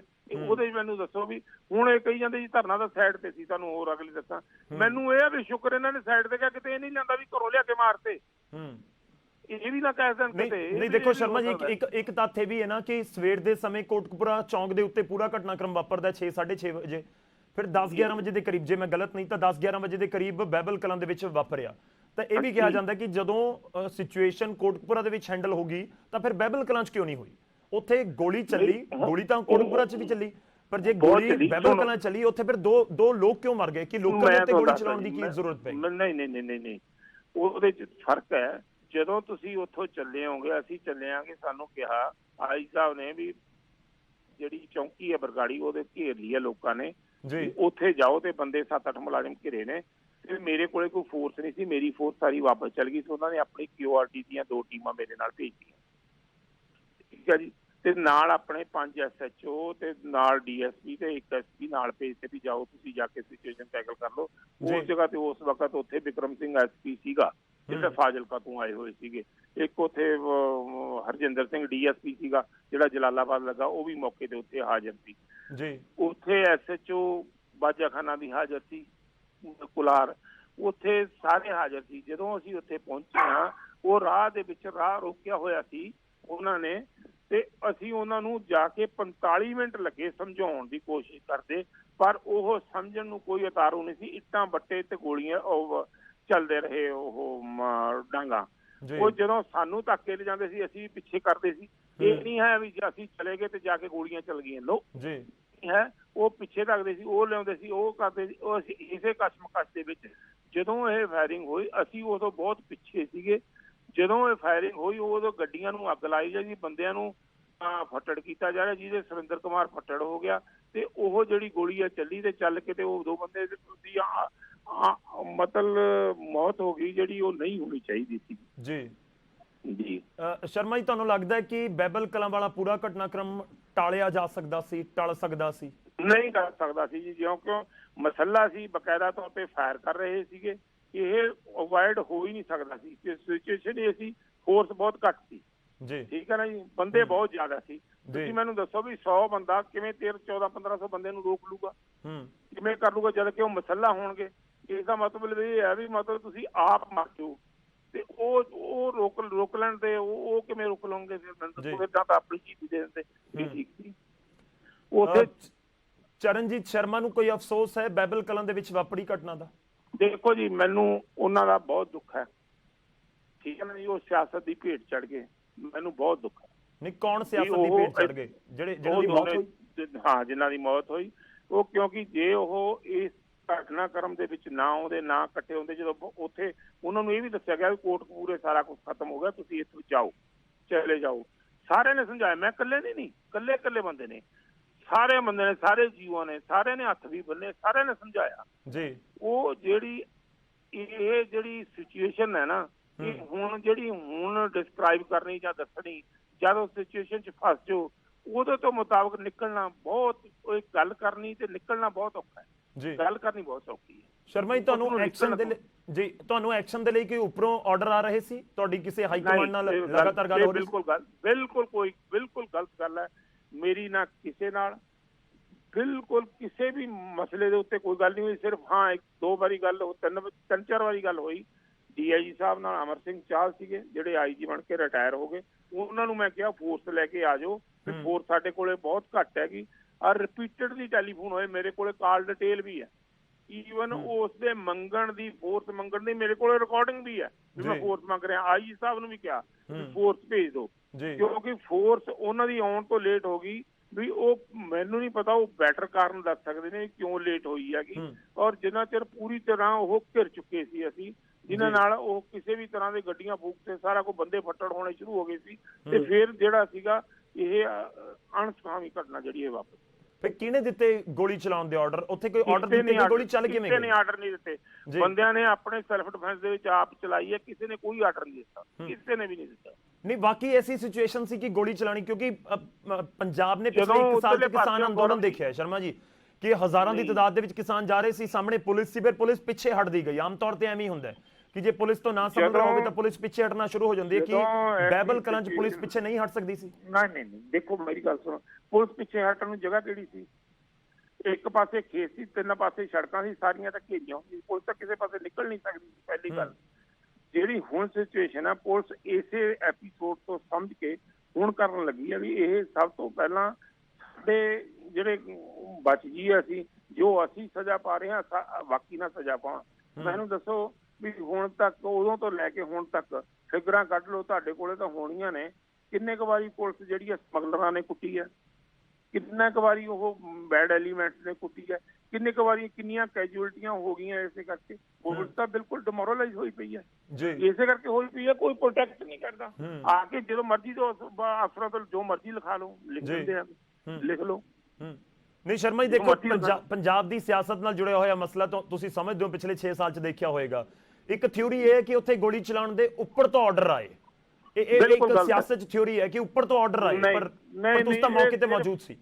ਸਿਰਫ ਤਾਂ ਮੈਂ ਕਹਿੰਦਾ ਜੀ, ਮੈਨੂੰ ਜਿੱਥੇ ਮਰਜ਼ੀ ਕਸਮ ਖਵਾ ਲਓ, ਜਿੱਥੇ ਮਰਜ਼ੀ ਕਹਾ ਲਓ, ਜੋ ਮਰਜ਼ੀ ਕਰਾ ਲਓ, ਮੇਰਾ ਸਿਰ ਕਲਮ ਕਰ ਦੋ, ਮੈਨੂੰ ਕਿਸੇ ਨੇ ਕੋਈ ਆਰਡਰ ਨਹੀਂ ਦਿੱਤੇ। ਮੈਂ ਧਰਮ ਮਾਨ ਨਾਲ ਕਹਿ ਰਿਹਾ, ਮੈਨੂੰ ਕਿਸੇ ਨੇ ਕੋਈ ਆਰਡਰ ਨਹੀਂ, ਨਾ ਮੈਨੂੰ ਨਾ ਥੱਲੇ ਕਿਸੇ ਨੂੰ ਆਰਡਰ ਦਿੱਤੇ। ਥੱਲੇ ਪੁਲਿਸ ਨੇ ਆਪਣੇ ਹਿਸਾਬ ਨਾਲ ਜਿਹੜਾ ਟੈਕਲ ਕੀਤਾ, ਆਪਣੇ ਹਿਸਾਬ ਨਾਲ ਹੀ ਉਹਨਾਂ ਨੇ ਕੀਤਾ। ਕਿਸੇ ਨੂੰ ਕੋਈ ਕਿਸੇ ਦਾ ਕੋਈ ਆਰਡਰ ਨਹੀਂ ਸੀ ਵੀ ਤੁਸੀਂ ਐਂ ਕਰ ਦੋ, ਨਾ ਕੋਟਕਪੂਰੇ 'ਚ, ਨਾ ਬਹਿਬਲ ਕਲਾਂ 'ਚ, ਨਾ ਕਿਤੇ ਕਿਸੇ ਨੇ ਕੋਈ ਆਰਡਰ ਨਹੀਂ ਸੀ, ਨਾ ਕਿਸੇ ਅਫਸਰ ਦਾ, ਨਾ ਕਿਸੇ ਪੋਲੀਟੀਕਲ ਬੌਸ ਦਾ, ਕਿਸੇ ਦਾ। ਨਹੀਂ ਸ਼ਰਮਾ, ਇਹ ਵੀ ਕਿਹਾ ਜਾਂਦਾ ਕਿ ਪੁਲਿਸ ਕੋਲ ਇੱਕ ਰੌਂਦ ਦਾ ਹਿਸਾਬ ਹੁੰਦਾ ਹੈ ਕਿ ਜੇ ਗੋਲੀ ਚੱਲੀ ਤਾਂ ਫਿਰ ਅਣਪਛਾਤੀ ਕਿਵੇਂ ਹੋਗੀ ਪੁਲਿਸ, ਕਿ ਜੇ ਰੌਂਦ ਦਾ ਹਿਸਾਬ ਹੁੰਦਾ ਤਾਂ ਪਤਾ ਨਹੀਂ ਲੱਗ ਸਕਿਆ ਕਿ ਕਿੱਥੋਂ ਚੱਲੀ ਗੋਲੀ। ਉਹ ਤਾਂ ਬੈਟਰ ਇਨਵੈਸਟੀਗੇਸ਼ਨ ਅਫਸਰ ਦੱਸ ਸਕਦਾ ਨਾ ਜੀ, ਵੀ ਜੋ ਉਹਨਾਂ ਨੇ ਕਿਵੇਂ ਅਣਪਛਾਤੇ ਕੀਤੇ ਹੈਗੇ। ਨਹੀਂ ਤਾਂ ਬੈਟਰ ਇਨਵੈਸਟੀਗੇਸ਼ਨ ਅਫਸਰ ਦੱਸ ਸਕਦਾ। ਨਹੀਂ, ਸ਼ੁਰੂਆਤੀ ਤੁਸੀਂ ਉੱਥੇ ਮੌਜੂਦ ਸੀ, ਉਸ ਤੋਂ ਬਾਅਦ ਨਹੀਂ ਤੁਸੀਂ ਇਹ ਇਨਵੈਸਟੀਗੇਟ ਕੀਤਾ ਉਸ ਮੌਕੇ ਦੇ ਉੱਤੇ ਹੀ? ਮੈਨੂੰ ਤਾਂ ਉਸ ਮੌਕੇ ਦੇ ਉੱਤੇ ਬਾਅਦ ਭੇਜਤਾ ਵਾਪਸ। ਮੈਂ ਕਿੱਥੇ ਇਨਵੈਸਟੀਗੇਟ ਕਰਨਾ, ਇਨਵੈਸਟੀਗੇਟ ਕਰਨ ਵਾਲੇ ਤਾਂ ਡੀਆਈਜੀ ਅਮਰ ਸਿੰਘ ਚਾਹਲ ਆ ਗਏ ਸੀ ਜੀ। ਉੱਥੇ ਮੈਂ ਥੋੜੀ ਇਨਵੈਸਟੀਗੇਸ਼ਨ ਕੀਤਾ, ਤੇ 2 ਦਿਨਾਂ ਬਾਅਦ ਤਾਂ ਮੈਨੂੰ ਸਸਪੈਂਡ ਕਰਤਾ ਸੀਗਾ ਜੀ। ਜੀ ਸ਼ਰਮਾ ਜੀ, ਇਨਵੈਸਟੀਗੇਸ਼ਨ ਕਰਨਾ ਜੀ ਸ਼ਰਮਾ ਜੀ, ਮੇਰਾ ਇੱਕ ਆਖਰੀ ਸਵਾਲ ਹੈ। ਤੁਸੀਂ ਜ਼ਿਕਰ ਕਰ ਦਿੱਤਾ ਕਿ ਮੈਨੂੰ ਮੋਹਰਾ ਬਣਾ ਦਿੱਤਾ ਗਿਆ, ਪਰ ਸਵਾਲ ਇਹ ਹੈ ਕਿ ਤੁਹਾਨੂੰ ਹੀ ਕਿਉਂ ਮੋਹਰਾ ਬਣਾ ਦਿੱਤਾ ਗਿਆ? ਸਾਰੀ ਪੁਲਿਸ ਦੇ, ਤੁਸੀਂ ਬਹੁਤ ਵੱਡੇ ਆਫੀਸਰ ਉਸ ਸਮੇਂ ਪੁਲਿਸ ਦੇ ਵਿੱਚ ਸੀ, ਤਾਂ ਬਹੁਤ ਵੱਡਾ ਰੁਤਬਾ ਹੁੰਦਾ ਐਸਐਸਪੀ ਦਾ, ਪੂਰਾ ਪੰਜਾਬ ਜਾਣਦਾ, ਹਰ ਕੋਈ ਜਾਣਦਾ, ਫਿਰ ਤੁਹਾਨੂੰ ਹੀ ਕਿਉਂ ਮੋਹਰਾ ਬਣਾ ਦਿੱਤਾ ਗਿਆ? ਤੁਹਾਡੇ ਤਾਂ ਆਪਣੇ ਸੀ ਪੁਲਿਸ ਵਾਲੇ ਜਿਹੜੇ ਤੁਹਾਡੇ ਨਾਲ ਬੈਠਦੇ ਹੋਣਗੇ, ਜਾਂ ਤੁਸੀਂ ਉਹਨਾਂ ਨੂੰ ਰਿਪੋਰਟ ਕਰਦੇ ਹੋਵੋਗੇ, ਜਾਂ ਉਹ ਤੁਹਾਨੂੰ ਰਿਪੋਰਟ ਕਰਦੇ ਹੋਣਗੇ, ਉਹਨਾਂ ਨੇ ਤੁਹਾਨੂੰ ਹੀ ਬਣਾ ਦਿੱਤਾ। ਹੁਣ ਇਕਬਾਲਪ੍ਰੀਤ ਸਿੰਘ ਸਹੋਤਾ ਦੀ ਤਾਂ ਜਾਂਚ ਰਿਪੋਰਟ ਸਿੱਧਾ ਤੁਹਾਡੇ ਤੇ ਉਂਗਲਾਂ ਚੁੱਕਦੀ ਹੈ ਕਿ ਨਾ ਪਹਿਲਾਂ ਇਨਵੈਸਟੀਗੇਟ ਕੀਤਾ ਤੇ ਨਾ ਹੀ ਬਹਿਬਲ ਕਲਾਂ 'ਚ ਸਥਿਤੀ ਸੰਭਾਲੀ। ਹੁਣ ਸਸਪੈਂਡ ਕਰਨ ਨੂੰ ਉਹਨਾਂ ਨੂੰ ਕੋਈ ਐਲੀਗੇਸ਼ਨ ਤਾਂ ਉਸ ਵਕਤ ਦੀ ਸਰਕਾਰ ਨੂੰ ਚਾਹੀਦਾ ਸੀ ਕਿ ਨਹੀਂ ਚਾਹੀਦਾ ਸੀ? ਵੀ ਕੋਈ ਤਾਂ ਬਣਾਉਂਦੇ, ਕਿਸੇ ਨੂੰ ਤਾਂ ਬਣਾਉਂਦੇ। ਮੇਰੀ ਕਿਹੜਾ ਗੌਰਵ ਜੀ ਕਿਤੇ ਉਸ ਮਾਲਵੇ 'ਚ ਕਿਤੇ ਰਿਸ਼ਤੇਦਾਰੀ ਸੀ, ਮੈਂ ਇਕੱਲਾ ਇੱਕ ਹਿੰਦੂ ਸੀਗਾ। ਉਹਨਾਂ ਨੇ ਇਸ ਦਾ ਮਕਸਦ ਹੱਲ ਕਰ ਲਿਆ ਵੀ ਚਲੋ ਕਰ ਦੋ ਇਸ ਨੂੰ, ਲਵਾਰਸ ਹੈ ਜੀ, ਆਪਣੀ ਮੈਰਿਟ ਤੇ ਲੱਗਾ, ਕੋਈ ਸਿਫਾਰਿਸ਼ ਤਾਂ ਹੈ ਨਹੀਂ ਗੀ, ਤੇ ਉਸ ਹਿਸਾਬ ਨਾਲ ਉਹਨਾਂ ਨੇ ਇਸ ਨੂੰ ਕਰਤਾ। ਉਹਦੀ ਰਿਪੋਰਟ ਤਾਂ ਕੋਈ ਚਾਹੀਦੀ ਸੀ ਸਸਪੈਂਡ ਕਰਨ ਨੂੰ, ਕੋਈ ਤਾਂ ਹਵਾ 'ਚ ਕਰ ਦਿੰਦੇ ਮੈਨੂੰ। ਉਹਨਾਂ ਨੇ ਉਸ ਨਾਲ ਕੁਛ ਤਾਂ ਲਿਖਾਉਣਾ ਸੀ, ਫਿਰ ਇਹਨਾਂ ਸਹੋਤਾ ਸਾਹਿਬ ਨੂੰ ਭੇਜ ਕੇ ਲਿਖਾ ਲਿਆ ਉਹਨਾਂ ਨੇ, ਤੇ ਇਹਨਾਂ ਨੇ ਲਿਖ ਕੇ ਦੇਤਾ ਮੈਨੂੰ। ਤੁਸੀਂ ਮੈਨੂੰ ਸਵਾਲ ਕਰ ਰਹੇ ਹੋ, ਤੁਸੀਂ ਕਿਤੇ ਸਹੋਤਾ ਸਾਹਿਬ ਨੂੰ ਪੁੱਛੋ ਵੀ ਕਿੰਨੇ ਚਿਰ 'ਚ ਤੁਸੀਂ ਇਨਵੈਸਟੀਗੇਸ਼ਨ ਮੁਕੰਮਲ ਕੀਤੀ, ਕਿਹਦੇ ਬਿਆਨ ਕਲਮਬੰਦ ਕੀਤੇ, ਕੀ ਚਰਨਜੀਤ ਨੂੰ ਬੁਲਾ ਕੇ ਜਾਂ ਉੱਥੋਂ ਦੇ ਕਿਸੇ ਅਫਸਰ ਨੂੰ ਬੁਲਾ ਕੇ ਪੁੱਛਿਆ ਜੀ? ਵੀ ਪੁੱਛਿਆ ਵੀ ਕੀ ਹੋਈ ਘਟਨਾਕ੍ਰਮ, ਕੀ ਅੱਜ ਤੱਕ ਪੁੱਛਿਆ? ਤੁਹਾਨੂੰ ਕੁਮਰ ਵਿਜੇ ਪ੍ਰਤਾਪ ਦੀ ਪੂਰੀ ਥਿਉਰੀ ਦੇ ਉੱਤੇ ਬਹੁਤ ਇਤਰਾਜ਼ ਹੈ? ਬਿਲਕੁਲ ਜੀ, ਬਿਲਕੁਲ 101% ਇਤਰਾਜ਼ ਹੈ। ਕਿਉਂ ਸਰ? ਤੁਸੀਂ ਜਿਹੜੀ ਇਨਵੈਸਟੀਗੇਸ਼ਨ ਹੋਈ ਤੁਸੀਂ ਉਸ ਤੇ ਇਤਰਾਜ਼ ਕਰ ਰਹੇ ਹੋ? ਦੱਸੋ ਵੀ ਉਸਨੇ ਕਿਹੜੀ ਇਨਵੈਸਟੀਗੇਸ਼ਨ ਕਿਸ ਮਾਪਦੰਡ ਨਾਲ ਕੀਤੀ ਹੈ? ਮੈਨੂੰ ਦੱਸੋ ਵੀ ਕਿਹੜੀ ਇਨਵੈਸਟੀਗੇਸ਼ਨ ਕਿਸ ਮਾਪਦੰਡ ਨਾਲ ਕੀਤੀ ਹੈ? ਕੀ ਥਿਊਰੀ ਹੈ ਇਨਵੈਸਟੀਗੇਸ਼ਨ ਕਰਨ ਦੀ? ਕਿਹੜੀ ਥਿਊਰੀ ਦਾ ਇਸਤੇਮਾਲ ਕੀਤਾ ਗਿਆ? ਕਿਹੜੀ ਇਨਵੈਸਟੀਗੇਸ਼ਨ, ਕਿਹੜੀ ਸਾਇੰਟੀਫਿਕ ਤਰੀਕੇ ਨਾਲ, ਕਿਹੜੀ ਇੰਟਰਨੈਸ਼ਨਲ ਤਫਤੀਸ਼ ਕੀਤੀ ਹੈ? ਜਿਹੜੀ ਮਾਨਯੋਗ ਹਾਈ ਕੋਰਟ ਨੇ ਉਹ ਸਪਸ਼ਟ ਲਿਖਤਾ, ਉਹ ਤਾਂ ਹੁਣ ਉਹ ਹਾਈ ਕੋਰਟ ਦੇ ਆਰਡਰਾਂ ਦੇ ਉੱਤੇ ਵੀ ਕਿੰਤੂ ਪਰੰਤੂ ਕਰਦੇ ਆ, ਉਹ ਤਾਂ ਹੁਣ ਸਰਕਾਰ ਤੇ ਵੀ ਕਿੰਤੂ ਪਰੰਤੂ ਕਰਦੇ ਆ, ਸਰਕਾਰ ਦੇ ਉੱਤੇ। ਉਹ ਇੱਕ ਆਦਮੀ, ਸਿਰਫ ਇੱਕ ਆਦਮੀ ਆਪਣੇ ਮਕਸਦ ਵਾਸਤੇ ਪਹਿਲਾਂ ਪੁਲਿਸ ਮਹਿਕਮੇ ਨੂੰ ਵਰਤਿਆ, ਠੀਕ ਹੈ ਨਾ ਜੀ, ਫਿਰ ਉਸਨੇ ਇਨਵੈਸਟੀਗੇਸ਼ਨ ਨੂੰ ਆਪਣੇ ਹੱਕ 'ਚ ਵਰਤਿਆ, ਹੁਣ ਆਪ ਪਾਰਟੀ ਜੁਆਇਨ ਕਰ ਲਈ। ਉਸ ਨੂੰ ਸਹੀ ਮੰਨਦੇ ਆ ਆਪਾਂ, ਜਿਹੜੇ ਬਾਕੀ ਦੇ ਸਾਨੂੰ ਉਹ ਜਿਹੜੇ ਅਸੀਂ ਦੱਸੇ, ਜਿਹੜੇ ਅਸੀਂ ਅਫੈਕਟਡ ਆ, ਅਸੀਂ ਨਹੀਂ ਸਹੀ ਹਾਂ, ਉਹ ਸਹੀ ਨੇ ਇਕੱਲੇ। ਫਿਰ ਉਹਨਾਂ ਦੇ ਬਾਕੀਆਂ ਨੇ ਕਿਉਂ ਨਹੀਂ ਦਸਤਖਤ ਕੀਤੇ? 5-4 ਜਣਿਆਂ ਨੇ ਉਹ ਕਰ ਦਿੰਦੇ, ਨਾਲ ਦੇ ਆਈਓ ਦਸਤਖਤ ਕਰ ਦਿੰਦੇ, ਕਿਉਂ ਨਹੀਂ ਕੀਤੇ ਗਏ ਉਹ? ਤੁਸੀਂ ਇਸ ਥਿਉਰੀ ਨੂੰ ਕਿਉਂ ਬਿਲਕੁਲ ਇਨਕਾਰ ਕਰ ਰਹੇ ਹੋ ਕਿ ਉੱਪਰੋਂ ਕੋਈ ਕਾਲ ਨਹੀਂ ਸੀ? ਕੋਈ ਟੋਟਲੀ ਪੋਲੀਟੀਕਲ ਮੋਟੀਵੇਟਡ ਸੀ ਕਾਂਗਰਸ ਸਰਕਾਰ ਨੂੰ। ਨਹੀਂ ਦੇਖੋ, ਇਹ ਬਹੁਤ ਸਾਰੀਆਂ ਥਿਉਰੀਆਂ ਚੱਲ ਰਹੀਆਂ ਨੇ ਇਸ ਸਮੇਂ, ਬਹੁਤ ਸਾਰੀਆਂ ਜ਼ਿਕਰ ਹੁੰਦਾ ਕਿ ਉੱਪਰੋਂ ਕਾਲ ਆਈ, ਲਗਾਤਾਰ ਗੱਲ ਹੋ ਰਹੀ ਸੀ, ਇੰਨੇ ਸੈਕਿੰਡ ਗੱਲ ਹੋਈ। ਇਹ ਸਿਰਫ ਪ੍ਰੋਪਗੈਂਡਾ ਹੈ ਜੀ। ਉਹਨੇ ਲਾਈਮਲਾਈਟ 'ਚ ਰਹਿਣ ਵਾਸਤੇ ਉਹਨਾਂ ਨੇ ਸਾਰਾ ਕੁਝ ਕੀਤਾ। ਮੈਂ ਤਾਂ ਤੁਹਾਨੂੰ ਜਿਉਂਦੀ ਜਾਗਦੀ ਮਿਸਾਲ ਦੇ ਰਿਹਾ, ਦੁੱਧ ਦਾ ਦੁੱਧ, ਪਾਣੀ ਦਾ ਪਾਣੀ ਹੋ ਜਾਊਗਾ। ਮੈਂ ਤਾਂ ਤੁਹਾਨੂੰ ਕਹਿ ਰਿਹਾ ਵੀ ਤੁਸੀਂ ਸਿਰਫ ਤੇ ਸਿਰਫ ਹੁਣ ਕੋਈ ਵੀ, ਜੇ ਮੈਂ ਦੇ ਦੇਣਾ ਵੀ ਲਾਈਵ ਹੋਣਾ ਚਾਹੀਦਾ, ਉਹ ਜਿਹੜਾ ਟੈਸਟ ਹੈਗਾ ਨਾਰਕੋ ਲਾਈਵ ਹੋਣਾ ਚਾਹੀਦਾ, ਇਹਨਾਂ ਦਾ ਵੀ ਲਾਈਵ ਕਰਾ ਦਿਓ, ਇੱਕ ਜਗਤ ਨੂੰ ਆਪ ਹੀ ਪਤਾ ਲੱਗ ਜਾਊਗਾ। ਮੈਂ ਥੋੜਾ ਜਿਹਾ ਹੋਰ ਪੁੱਛ ਲਵਾਂ ਕਿ ਬਹਿਬਲ ਕਲਾਂ ਗੋਲੀकांड ਜਦੋਂ ਵਾਪਰਿਆ, ਜਿਸ ਦਿਨ ਵਾਪਰਿਆ, ਕਿ ਉਸ ਦਿਨ ਤੁਹਾਡੀ ਡੀਜੀਪੀ ਨਾਲ ਜਾਂ ਕਿਸੇ ਹੋਰ ਵੱਡੇ ਅਧਿਕਾਰੀ ਜਾਂ ਸਰਕਾਰ ਦੇ ਕਿਸੇ ਵੱਡੇ ਨੁਮਾਇੰਦੇ ਨਾਲ ਕੋਈ ਗੱਲਬਾਤ ਹੋਈ? ਬਿਲਕੁਲ ਨਹੀਂ ਹੋਈ। ਫਿਰ ਤੁਹਾਨੂੰ ਕਮਾਂਡ ਕੌਣ ਦੇ ਰਿਹਾ ਸੀ ਕਿ ਉੱਥੇ ਜਾਓ, ਮੋਗਾ ਤੋਂ ਤੁਹਾਨੂੰ ਉੱਥੇ ਭੇਜ ਦਿੱਤਾ? ਨਹੀਂ ਜੀ, ਦੇਖੋ ਮੇਰੀ ਗੱਲ ਸੁਣੋ, ਤੁਸੀਂ ਇਸ ਦੇ ਉੱਤੇ ਜ਼ਿਆਦਾ ਸਟ੍ਰੈਸ ਦੇ ਰਹੇ ਹੋ ਵੀ ਕਮਾਂਡ ਕੌਣ ਦੇ ਰਿਹਾ ਸੀ, ਬਿਲਕੁਲ ਗਲਤ ਹੈ। ਇਹ totally law and order the problem ਸੀ। ਇਸ ਨੂੰ ਸਿਚੁਏਸ਼ਨ ਡਿਫਿਊਜ਼ ਕਰਨ ਵਾਸਤੇ ਜਿਹੜੇ ਅਫਸਰ ਉੱਤੇ ਰਹੇ ਆ, ਇਹ ਪਹਿਲਾਂ ਤੋਂ ਹੀ ਪੁਲਿਸ ਕਰਦੀ ਰਹੀ ਹੈ। ਇਹ ਹੁਣ ਤੋਂ ਨਵਾਂ ਨਹੀਂ ਕੀਤਾ ਇਹਨਾਂ ਨੇ, ਉਸ ਦੇ 2015 ਚ ਨਵਾਂ ਕੀਤਾ, ਹੁਣ ਵੀ ਕੀਤਾ। ਜਿਹੜੇ ਰਹਿ ਕੇ ਬਦਲ ਜਾਂਦੇ ਆ ਉਹ ਯਾਰ ਦੇਖੀ ਇਹਨਾਂ ਜਾ ਕੇ ਉੱਥੇ ਪੈਸੀਫਾਈ ਕਰਾਈ, ਤੁਹਾਨੂੰ ਫਲਾਣੇ ਬੰਦੇ ਜਾਣਦੇ ਹੋਣੇ। ਇਸੇ ਭਾਈ ਭਤੀਜਾਵਾਦ ਨਾਲ ਜਾ ਕੇ ਉੱਥੇ ਬੈਠਣ ਵਾਸਤੇ ਕਹੇ ਸੀ, ਭੇਜਿਆ ਸੀ, ਡੀਜੀ ਸਾਹਿਬ ਨੇ ਭੇਜਿਆ ਸੀ ਉਦੋਂ 15 ਦੇ ਵਿੱਚ 12 ਤਰੀਕ ਨੂੰ। ਇਸ ਕਰਕੇ ਨਹੀਂ ਸੀ ਭੇਜਿਆ ਵੀ ਤੁਸੀਂ ਜਾਓ ਤੇ ਉੱਥੇ ਜਾ ਕੇ ਆਹ ਹਾਲਾਤ ਜਿਹੜੇ ਹੈਗੇ ਪੈਦਾ ਹੋ ਜਾਣ। ਮੈਨੂੰ ਸਾਰਾ ਕੁਝ ਸਾਨੂੰ ਕਰ ਰਹੇ ਹੋ ਤੁਸੀਂ। ਮੰਨ ਸਕਦੇ ਹੋ ਵੀ ਬਾਕੀ ਜਿਹੜੇ ਅਫਸਰ ਉੱਥੇ ਮੌਕੇ ਤੇ ਮੌਜੂਦ ਸੀ ਉਹ ਕਾਹਦੇ ਵਾਸਤੇ ਸੀਗੇ? ਕੀ ਐਸਐਸਪੀ ਫਰੀਦਕੋਟ ਦੀ ਕੋਈ ਵੀ ਜ਼ਿੰਮੇਵਾਰੀ ਨਹੀਂ ਬਣਦੀ ਜਿਹਦੇ ਏਰੀਏ ਦੇ ਵਿੱਚ ਸਾਰਾ ਕੁਝ ਇੰਨਾ ਕੁਝ ਹੋ ਗਿਆ? ਸਾਰੇ ਐਪੀਸੋਡ ਹੀ ਉਹਦੇ ਏਰੀਏ 'ਚ ਹੋਏ। ਉਹ ਫੇਰ ਪਾਕ ਦੇ ਸਾਹਿਬ ਬਾਅਦ 'ਚ ਵੀ ਐਸਐਸਪੀ ਲੱਗਦਾ ਰਿਹਾ, ਕਿਉਂ? ਉਹ ਮਤਲਬ ਉਹ ਠੀਕ ਹੈ। ਚਰਨਜੀਤ ਸ਼ਰਮਾ ਜੀ, ਤੁਸੀਂ ਅੱਜ ਬਹੁਤ ਬੇਬਾਕੀ ਨਾਲ ਗੱਲ ਕਰ ਰਹੇ ਹੋ। ਇਸ ਸਮੇਂ